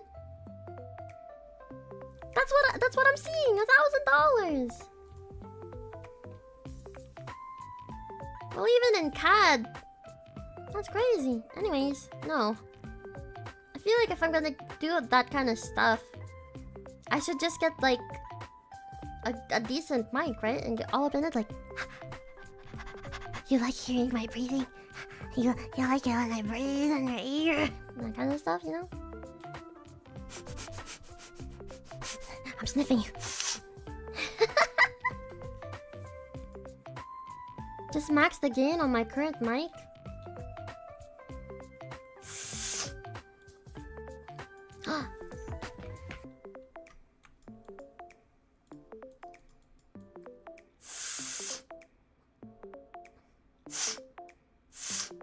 Chat, you're kind of stinky. I don't know.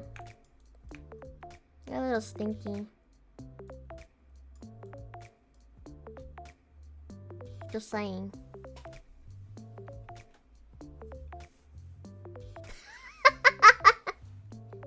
That's the good stuff right there. No. How'd I know? I smell it. It's the gamer musk.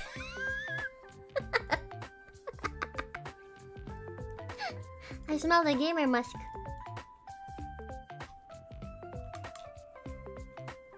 But yeah, okay, anyways. I will do that and then I will not put... I'm not putting your suggestions. I'm not putting a 3DO and an office chair on my throne. No. Okay? No.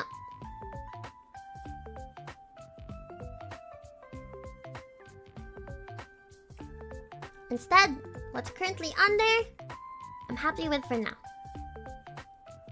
Unless you want to pay my rent. That's not a throne thing. So yeah. Currently, the only...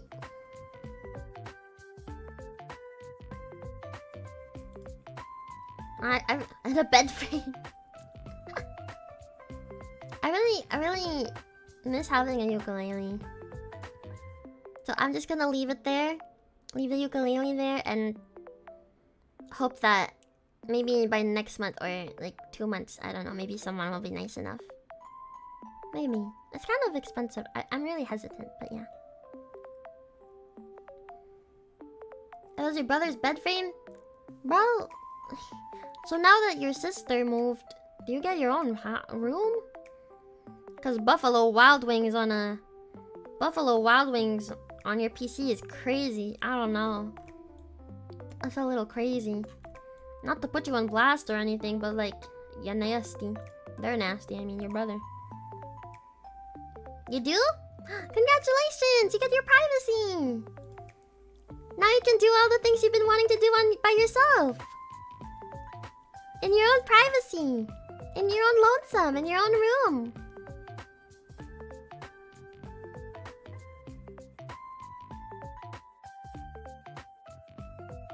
Wink walk? Can I wink?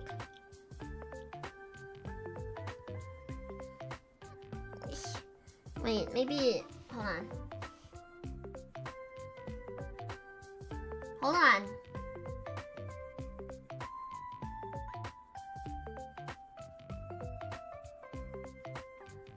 I'm checking it out. I'm checking it out.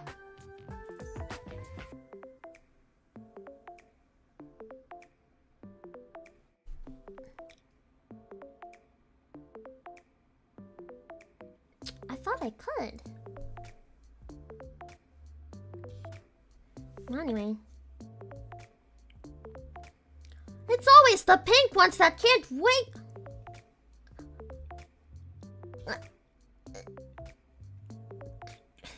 Guys, I just can't. I can raise both my eyebrows in real life, and that's about it. Why are the top of my eyelids so, when closed, so highly detailed? What do you mean? Oh, like there's a wave? It's like... I don't know. I can turn down the tracking for that.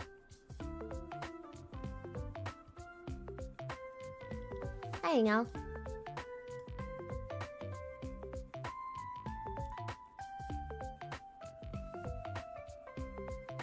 I can also...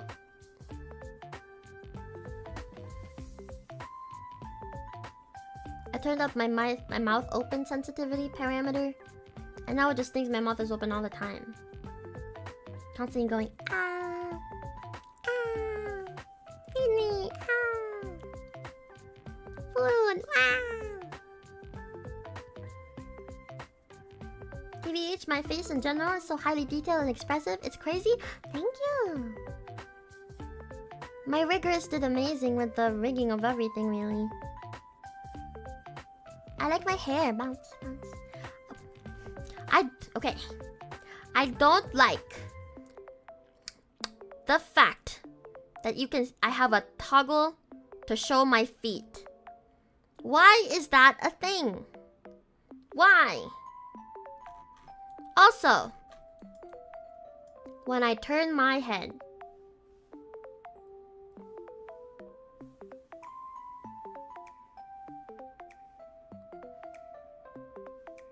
you can see how massive my head is. Can you get proof? I showed during debut. Look. Which one was it? Was it this one? Toes! I also have one that's just socks. Isn't the rigging on my wave so cool though?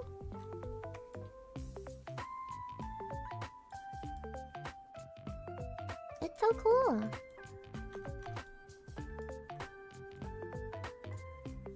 Creepers for free! VAT paid for it with $1.45. VAT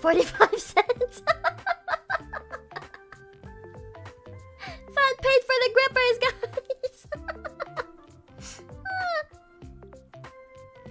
It's crazy.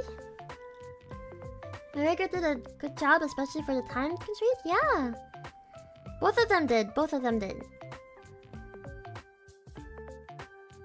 Good to know that's the price for them from now on. Sorry guys, there's a 200% interest fee every time I show them.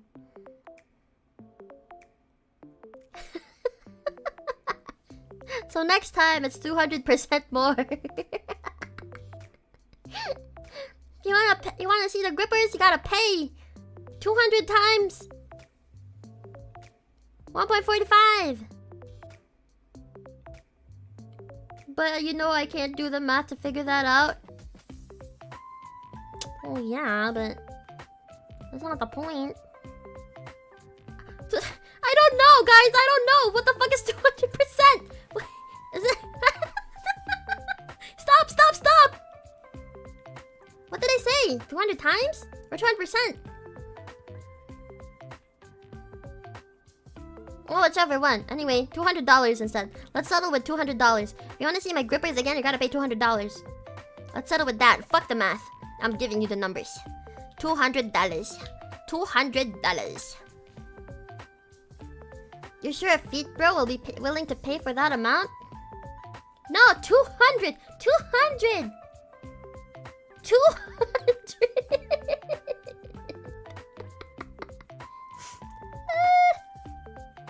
I kind of want to ask for permission if I can paint my little toesies. I'm gonna ask permission from Roku Mama. And if I can color my hair different colors. Cause I was playing around with the colors not too long ago. I gave myself black hair for a little bit. It's really cute, guys. It's so... We have to make goth metal a reality. I'll DM Mama Roku tomorrow in the morning and ask if it's okay. I'll ask her if it's okay with me to play around the colors. On stream, yeah. I want goth metal to be real.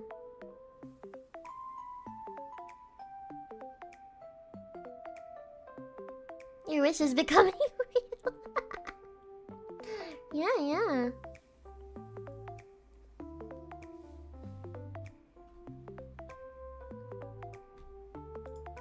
Goth metal will be cool if real. I feel you. Okay, did I do anything else? Or did I forget anything else? So I put the ukulele up on my throne. The mic is still there, which is kind of priority. What else? Tomorrow, stream in the morning. Tonight, is there anything else I have to do tonight? I don't really know. Oh, I kind of wanted to change the thumbnail for I wanted to change... Guys! I wanted to change the thumbnail of the study stream. You know why? Because I got blessed with more art today. I got blessed by...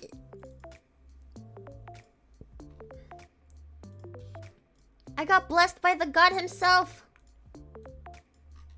How do I make it smart? Fuck.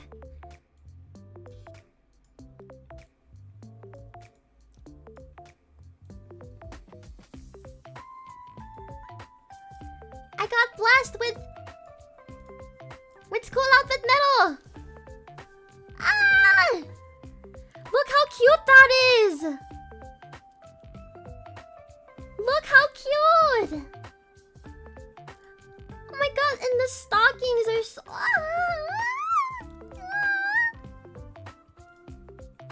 It's so cute. so Slytherin coded. You know what's funny? You know what's funny? What's funny? I'm actually blue in the Berry Butter universe. I'm a Ravenclaw. But I don't know. I kind of fuck with the vision. I kind of fuck with Slytherin Mero. Thank you, Big L. Leonard, my Kami Oshi. My art Kami Oshi. Look at that. And you call this a sketch? What's wrong with you? You're crazy. You're fucking crazy if you think this is just a sketch. You're cracked. You're crazy. Look how nice that is. Let's zoom in on the details, guys. We're zooming in. Ew. Look at that. She's beautiful. Her eyes are flipped, but it's okay.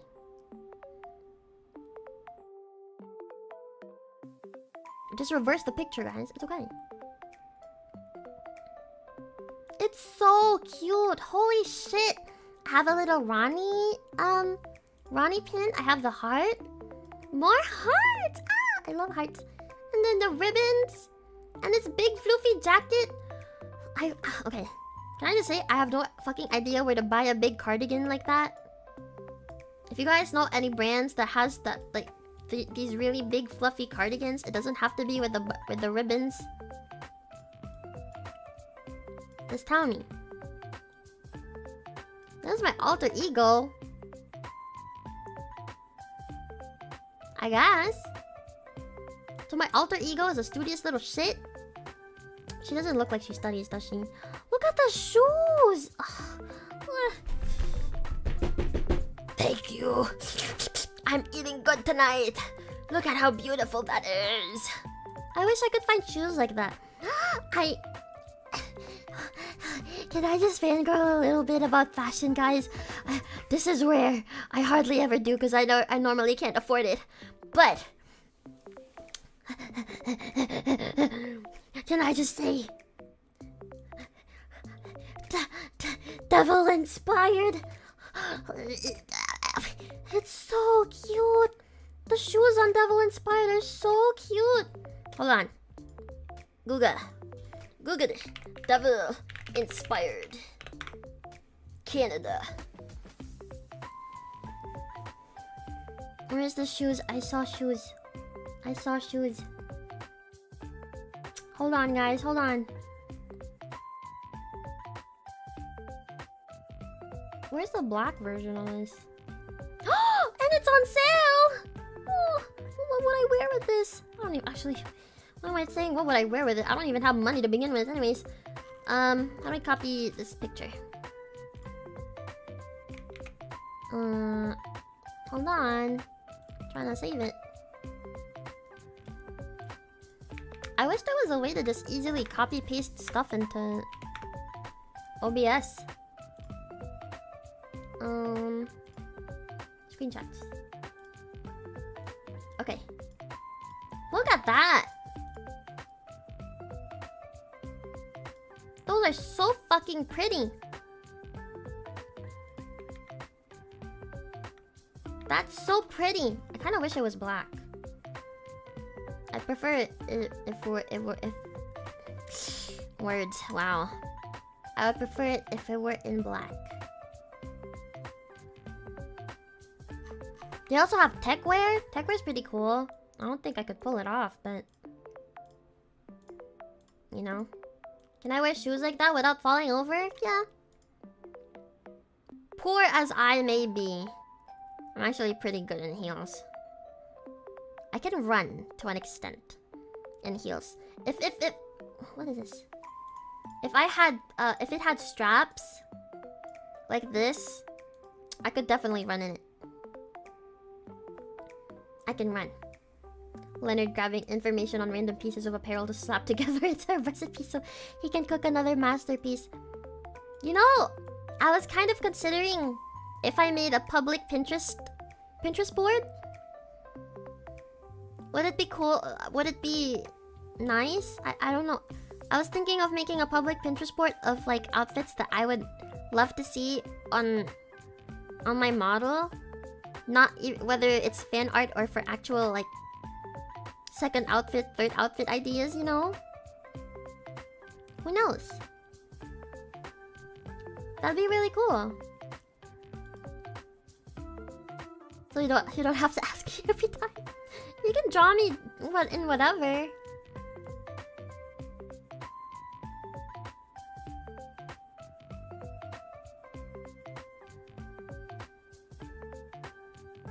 I hope I don't regret saying that. Again, this is a friendly reminder. This is a friendly reminder. I do not have an NSFW tag. Just a friendly reminder. If you wanna make... This isn't me limiting you from making the art, guys. You can... Sheesh, I mean, I wouldn't mind. But... if anyone ever makes NSFW art, I only ask that you don't tag it. You can post it if you want to, just don't tag it. So that general viewers who shouldn't be seeing NSFW won't be seeing it. Especially because of the stature of my person. Just just to protect the kitties out there that are indulging in VTuber culture and seeing some lewd shit. I myself am a lady at the peak of her youth. But not every viewer is gonna be that way. That's the only reason I... especially with this current model. I don't know, maybe we'll get a 2.0 someday. It's gonna be expensive. I'll age up a little bit, you know, I'll get a little help in this department. Maybe. But for now, let's be respectful. Oh, I forgot to mention this during my my debut stream. I would prefer it if anyone were to make art and stuff of fan art of me. I would prefer it if it would only be human art. Or if you're gonna tag it, make sure it's just human art. Otherwise, don't tag it. That's all I'll say. We must support people. Okay? That's all I'll say.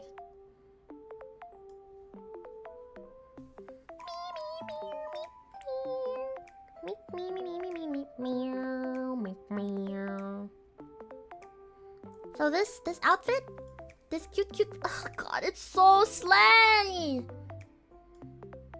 You really cooked with this one, dude. I can't. It's hard to stop staring at this. Like, look how nice it is. Holy shit. I love it. I really like your art style. I love this. The shading is the render. I want to eat it. I want to eat the art. Are they already doing it? No, not yet. There's very few people that actually make art of me. I'm not that. I'm not that well known. I'm a tiny streamer, guys. There's like what? How many of you right now? There's like 20 of you right now. That's fine. I don't know how I'll grow in the near future. Hopefully, you know, we'll go big. We'll be able to do bigger stuff, hopefully. But for now, I just want to put that warning out. You know what? You thought I don't want to be turned into a furry? It's up to you guys, really. What do you want to see me as? Wait, if I'm a jellyfish, what does that make someone who would wanna, you know, not a scaly, right? Or is there a term for jellyfish? A slimy? A slimy?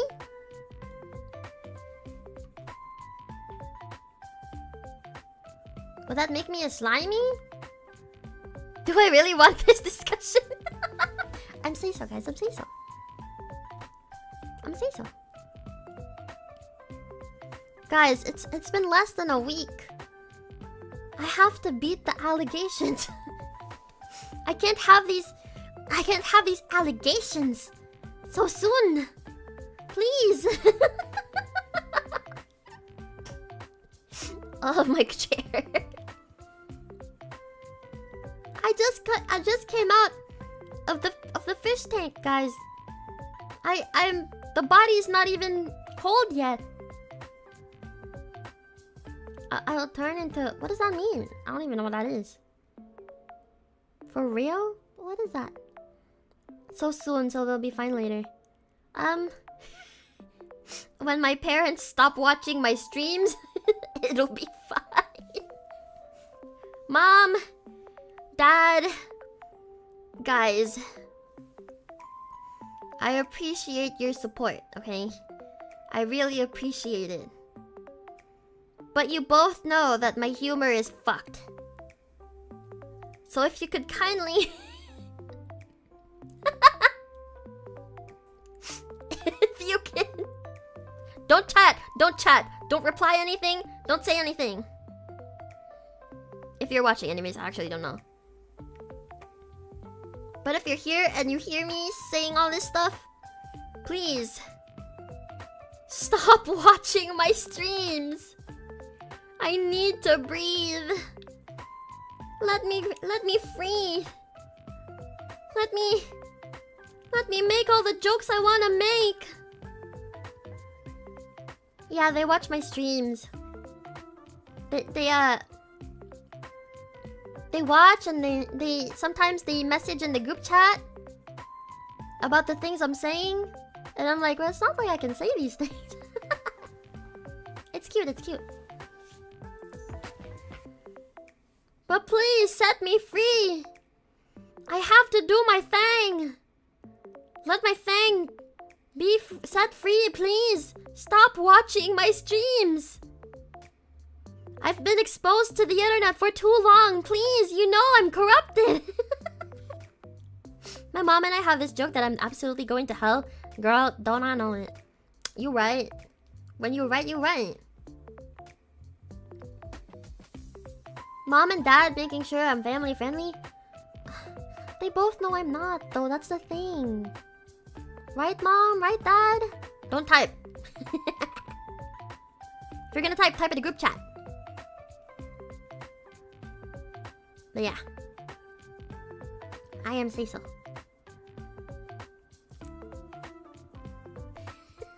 They don't even know what that means. They know I'm not bad, but you still don't want to show. Well, how will I shine? I'm being stifled. Stifled by the family structure. I'm being stifled.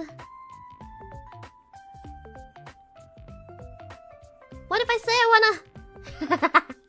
wanna be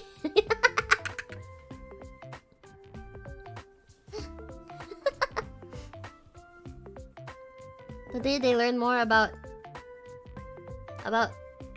my humor and my jokes is the day. It's the day. Oh, they did message me, but that was earlier. They said the echo gave me the creeps. Oh, they actually were watching. They were watching me play the game.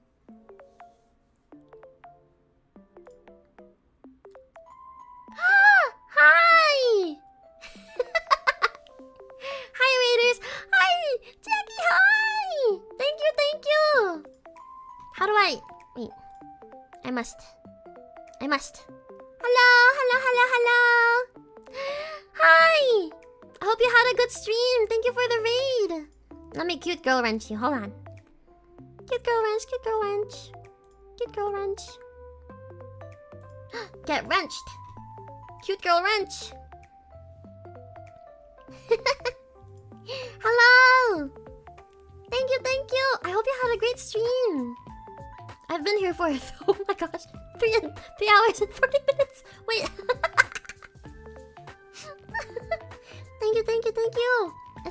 everyone. Hello. We were playing Amelie a little while ago. A little visual novel, a little horror, fruity, gay visual novel. And we just finished getting all the endings. And now we're just yapping. We're talking about everything. And we're talking about how my parents should never watch my streams. Otherwise, they'll be hearing some jokes that they shouldn't hear their daughter make, you know? Hope your stream's been fun. It has been. Thank you. I hope yours was really fun too. I'm a big fan. Am I allowed to say that? I'm a big fan. Oh my gosh. Am I allowed? Surely I am. But yeah, thank you. Yes, we did indeed get the true gay love ending. And over here on the screen is one of my Bubbies art of schoolgirl Mero. Isn't it so cute? That's so cool. So good. Anyways, for those that might not know who I am, which is quite probable and likely. Oh, hi Mero!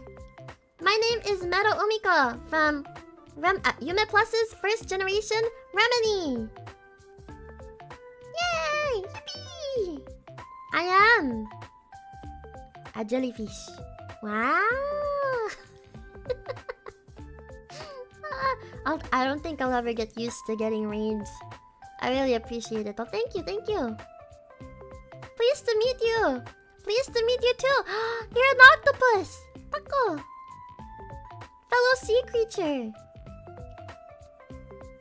This is Mero Umiko, and she's a jellyfish that we like to throw back and forth affectionately. What does that mean? You're not allowed to throw me around. Jelly, yeah. Jelly. Oh, I should... Maybe this will show that I'm a jellyfish. Jelly! Wub. Oh yeah, but the true Oshi is Ronnie. Right. That little shitter. Okay, hold on. I guess we'll show off Ronnie to the peoples. This is Ronnie. Hey man. Hey man. Thanks for coming to our stream. I'm Mero Umiko's little brother. I used to be human, but the gods were like, well, I can't swim. So I think it's better if I was turned into a jellyfish, so I can get a little extra help. But yeah, I just want you guys to know that I am legal. I am of legal age. And I'm a very dapper little guy. If you ladies, if you're single, I'm available. Bros, if you're single and interested, I'm curious.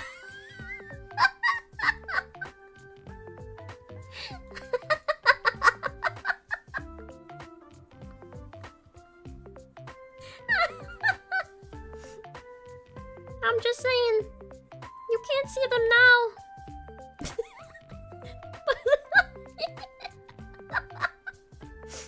You can't see them now, but I do have my own stingers. You can't see them now, but they're there. And I go wub wub.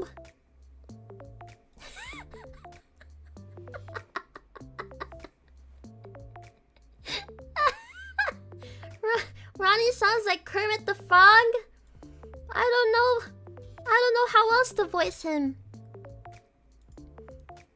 Talks with the exact same tone and cadence of a villager from Animal Crossing.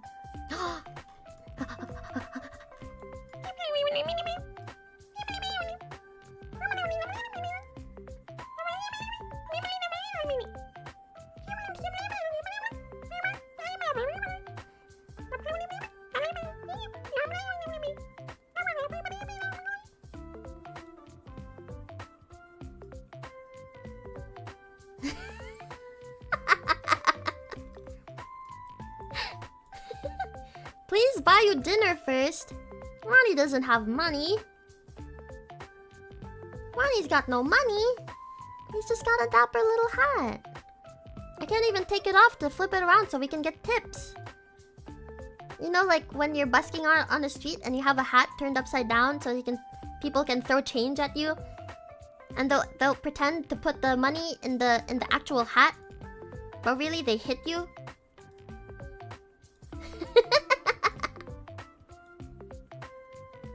Take some of Mero's savings.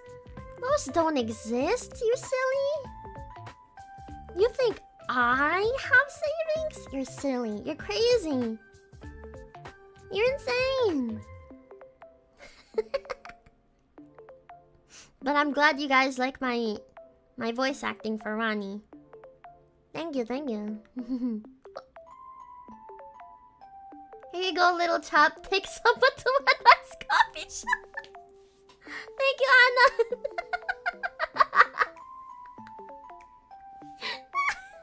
Okay, say thank you, Ronnie.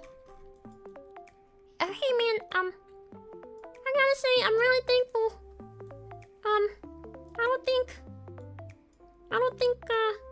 I can buy a coffee for $1, but I do think that means I can buy a plastic bag, and I'll give her some sand from our shore, from our seashore. Surely she'll like that. It's a little powdery, but I heard that people are kind of. I watched a show once and there were these people selling blue sand for a lot of money.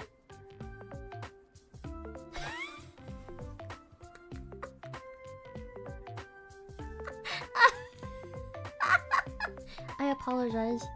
I sincerely apologize, guys. I'm sorry, chat. I'm sorry. I'll stop traumatizing you now. I'm sorry.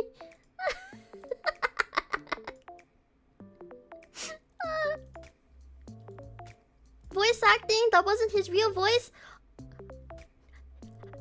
No, it was. Yes, that's it. It's absolutely his real voice.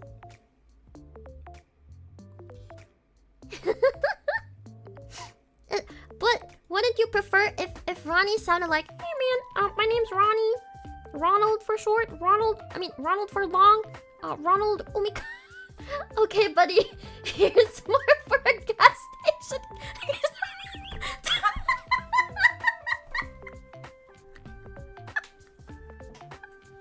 Just stop talking.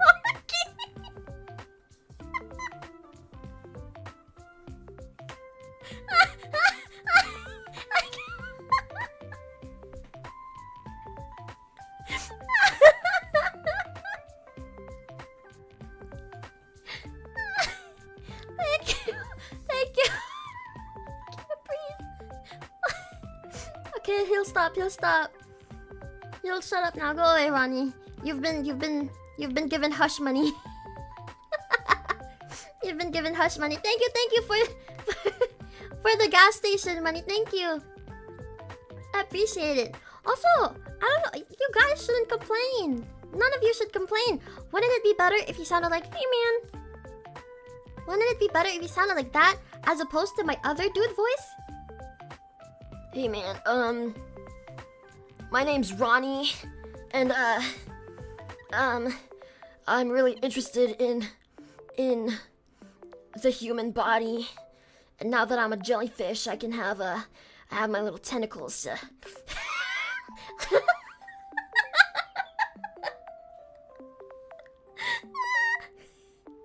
Isn't that worse?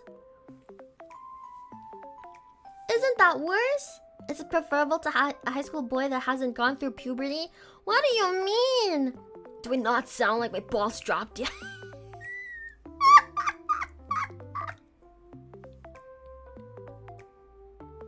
I would like to apologize. Sincerely. Thank you. I'm getting subscribers. Thank you. Why? Why? Why? Why is my alert box there? Why is that alert box a thing? Hold on. Thank you. I got subs after my balls dropped. Thank you. Is this what manlyhood is like? Am I no longer a prepubescent sad boy? Am I now a pre-adult sad boy? Thanks, man. I really appreciate it. I'll stop. I promise I'll stop. Please don't leave my stream. Please stay here. Please stay with me. I love you. Please don't leave my stream. Please. I'm sorry. I'm so sorry.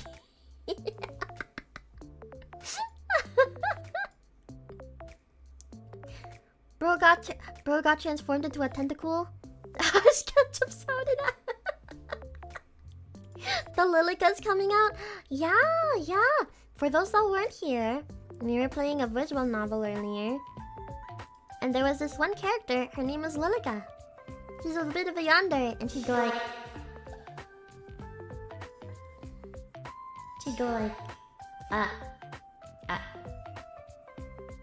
we'll be together forever.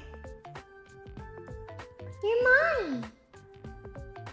Anyone who gets in the way of that should just die. Just sink into the water. Really good game. I must admit though, as cute as Lilika was alongside Psycho, I'm not much of a yandere. Actually, I took that quiz that was circulating on Twitter recently. The dere quiz. Which dere are you?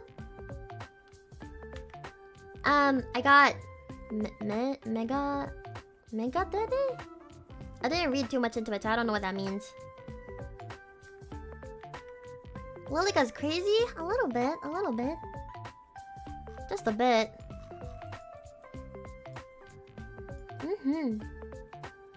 Mero dere. Yeah, Mero dere!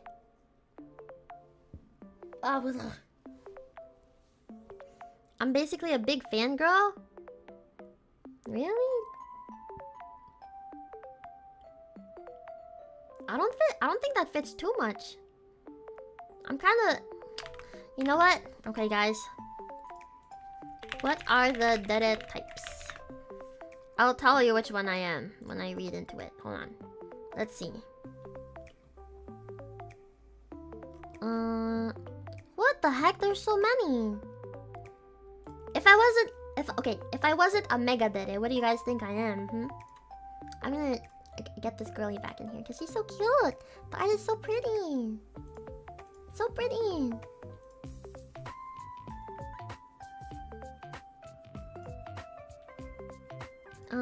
Let's see. Types of deres. That's not that. What about this one? What is doro dere? Acts cute and sweet on the outside as a disguise to hide their true intentions, but is full of disturbed thoughts and feelings of hatred towards their love interest. No. What the hell? What is dere dere? Term for a character who is love struck and doesn't hide their romantic feelings towards their love interest. They don't have another side? No, that's not me. Which one's Filipino dere? Filipino dere. I'm pretty normal, it's hard to choose. Well, at least the facade is good. Who made this art piece? It's the king in chat. Big Leonard made this art piece. Isn't it amazing? It's so beautiful.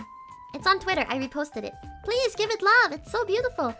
They also made wait, can I find it? I can find it. Hold on.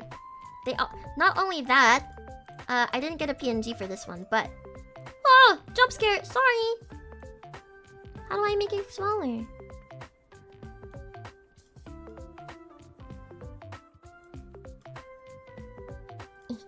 They also made goth metal.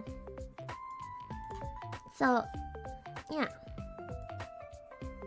Isn't that so nice? Hold on, let's put them side by side.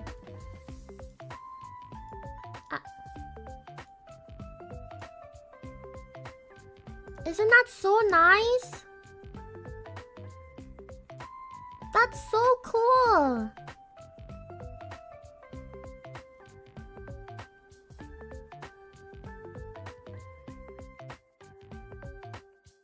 That's so cool. That is our mostly caricatures. VTubers don't fit it.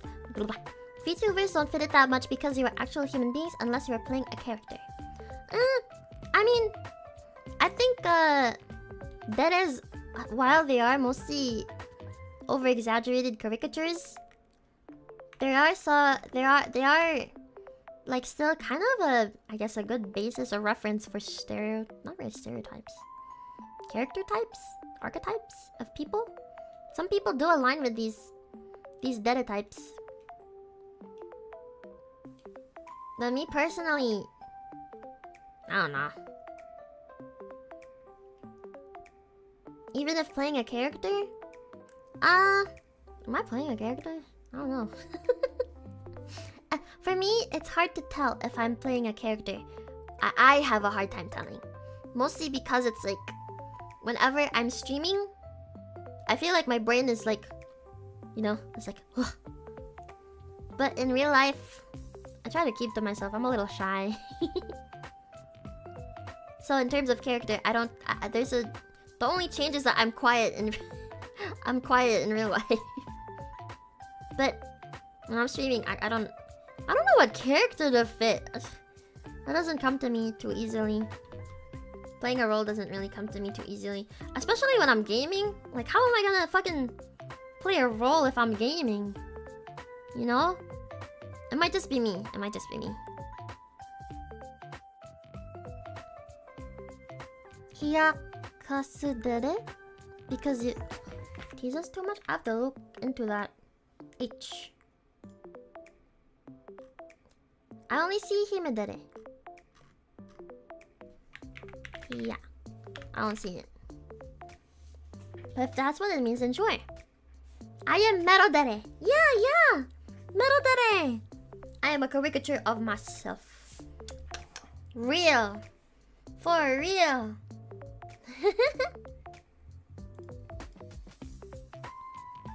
I'm being entertaining here as opposed to doing it while hanging around IRL. I would not talk Slimy's IRL. You don't know that. I kinda would. Okay. I kind of would.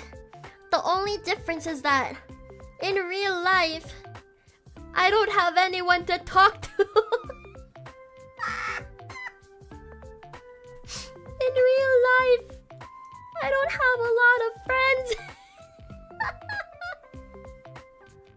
I have a couple of friends. But you know, we're kind of like the my friends are like the low maintenance kind of friends where it's like we're besties, but we don't have to check on we don't have to check on it. Oh my gosh, I can talk. We don't have to check in on each other all that time. Yes. But it's like, you know, even if we don't, it's like, oh, I love her. I love her so much. I love my girlies. Mero speaks English, we promise? Yeah. I need to fix that. So my issue is like, when I try to talk on stream, I end up talking really fast. And I know some people noticed this while I was playing the visual novel, but I was just reading and talking.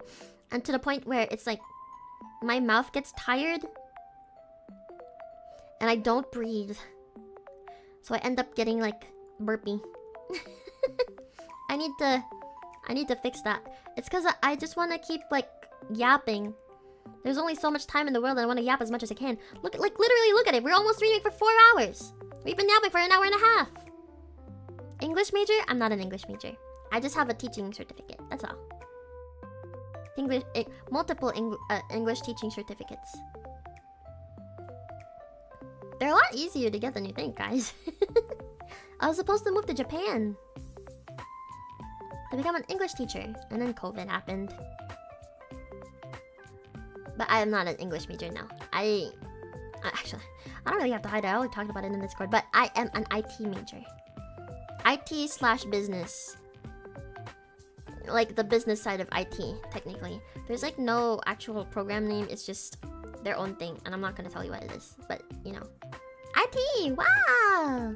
Do I program? No. Do I want to program? Fuck no. I did programming in college and I wanted to neck myself. No. But yeah. You teach what you can't do, as they say. Okay, rude. Rude. Rude. Meanie. Meanie. You wish you were IT? Why? Why would you do that to yourself? The funny thing is, people say that IT gets you a lot of money. But you can only really appreciate IT work if it's like genuinely a passion for you. If you like the challenges that it has. Because the money's not gonna be enough when you're stuck in on your PC coding for what feels like forever. If you don't like what you're doing, it's gonna be really soul crushing, I think.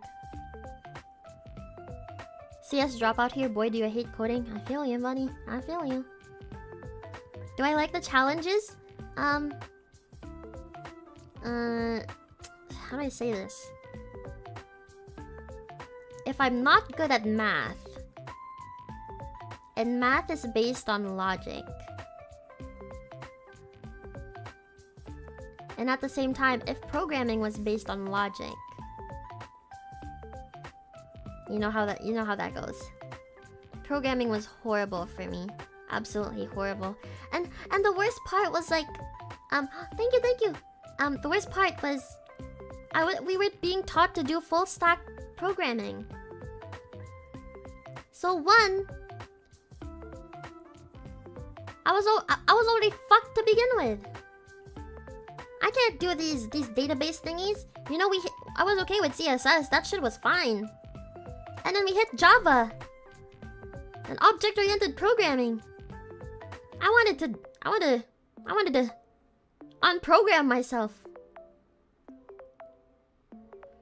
And then at the same time we had to learn front end. I don't think visually. I don't think very visual. I don't think in pictures and stuff, so I'm not very artistic. Which kind of sucks. I'm thoroughly convinced I would have been better off as either a business major or like a journalism major maybe. But it is what it is.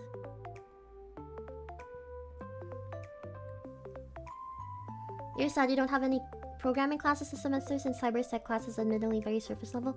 Oh, I hear that a lot. Like general IT classes, they only they only dip their toes into cybersec and then not much else. You don't really do the programming part of it, but you do learn the basics, like the general of cybersec. Anyways, you took public admin because it's the only one available? Oh man, I'm sure you can branch out though. Control Alt F4 for real. For real. You're surrounded by friends in network and app development, and your brain throws a fuse whenever they speak? Yeah. I think that I kind of ended up in IT mostly because my family is in IT. My dad's in IT, my mom's in IT. And they're like, Mero, IT will give you money. Look where I am now, guys. It's okay. We cope. The program I'm doing now hopefully will take me somewhere. I don't mind school. I actually quite like school. I actually really do enjoy school. It's just a matter of what I'm enjoying in school. But yeah. You swapped from IT purely cybersec and haven't needed to code yet? You kinda miss it? Man, I'm getting into cybersec if it meant I didn't have to code, but I had in the Philippines we had to for cybersec anyways. Like if I was actually gonna go into cybersec, they have programming and software engineering, and I don't. No. I just want to be happy. I want to be a VTuber. I want to yap on the screen of millions of people around the world. I want to bring happiness to all. Play all the games. Twerk in a 3D model. You know? That's what I wanted. I want to own a cafe. That's my life dream. I want to have enough money to own a cafe. That's it. That's all I want. I just want a simple life. I want no loans, no debts. I want to be a VTuber, a happy VTuber, and I want to have my own cafe where I can chill and enjoy the ambience and have my cats and my dogs and chill. And I want to enjoy all the things I couldn't enjoy as a kid. That's it, really. It takes a lot of hard work, but my dreams are simple. That's all I want. I just want to live a happy life. Yeah, relaxing life. Yeah. Cause me personally, I was surrounded by in grade school and high school, I was surrounded by girls that had a lot more money than they knew what to do with, and they were very flamboyant and obnoxious and in your face about how much of an amazing life they have. And if you didn't have as much money, they kind of bullied you for it. And they cast you out. So I ended up living a neat life-ish, kind of. My friends weren't very great in grade school, high school. So I ended up being chronically online. That was the alternative. So I just, you know, I just wanna enjoy things I didn't get to enjoy. I wanna be able to go to a mall, see cute clothes, and be like, okay, I can buy those. And then be comfy with it. That's it! Is that too much to ask? I just wanna enjoy. It takes a lot of work, but we'll get there. We gotta hustle, we gotta grind! Also, I'm a workaholic. Burning myself out is kind of my coping mechanism for a lot of things. So I do a lot. That's why I stream so much. 10,000 IRL outfits goal? That'd be so fun. That'd be fun. Actually, really. I know I ended up in Canada, but I actually really wanted to move to Japan. But it was more like, what can I do right now? Because I couldn't wait to get started. It's a struggle, but we make it work. But I really want to move to Japan. The fashion there is so beautiful, so beautiful. Streetwear is crazy. When we went for a trip, every girl I saw, oh my gosh, listen guys, it was like post-winter, so it was freezing cold outside. But every girl I saw were in these, like, every Japanese girlie, they were wearing these beautiful, beautiful boots. And their outfits, and oh my gosh, they were so slay. So slay. I wasn't even in Akihabara. I was just chilling everywhere, and the girlies would just have such pretty clothes. I want that. And then I'd see all the cafes around, and I'd be like, oh my gosh, it's such a peaceful life. So nice out here. That's a someday dream. If I ever get to retire, I'll live in Japan.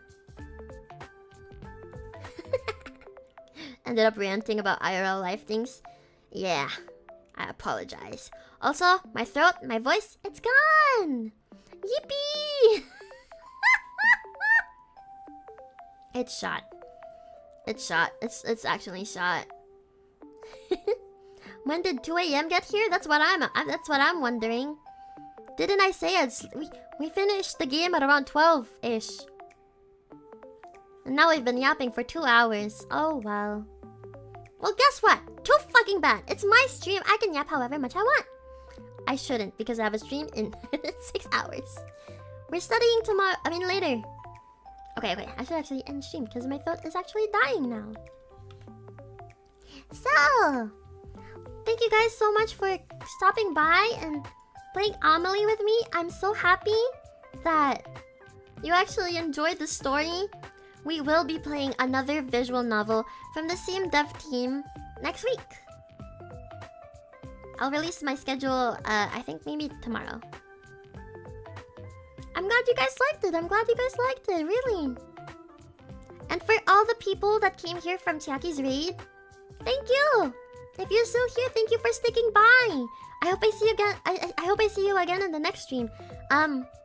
In a few hours, I'm doing a study stream, and then I have to dip out for a little bit. But on Saturday, we're playing Yuppie Cycle.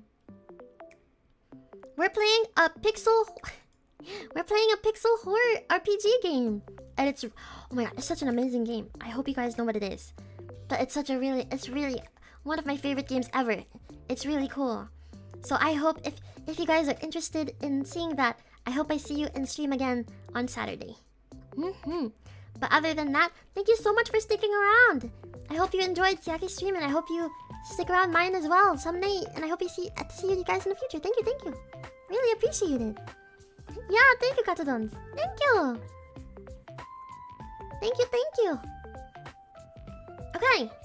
Today we did a lot of things. We finished Amelie. I shopped. We yapped for 2-3 hours. It was a good day. Today was a good day. We had fun. I will see you guys in a couple hours for the study stream if you want to. But other than that, Otsumero! Have a nice night, everyone. Thank you for dropping by. Otsu! Bye-bye!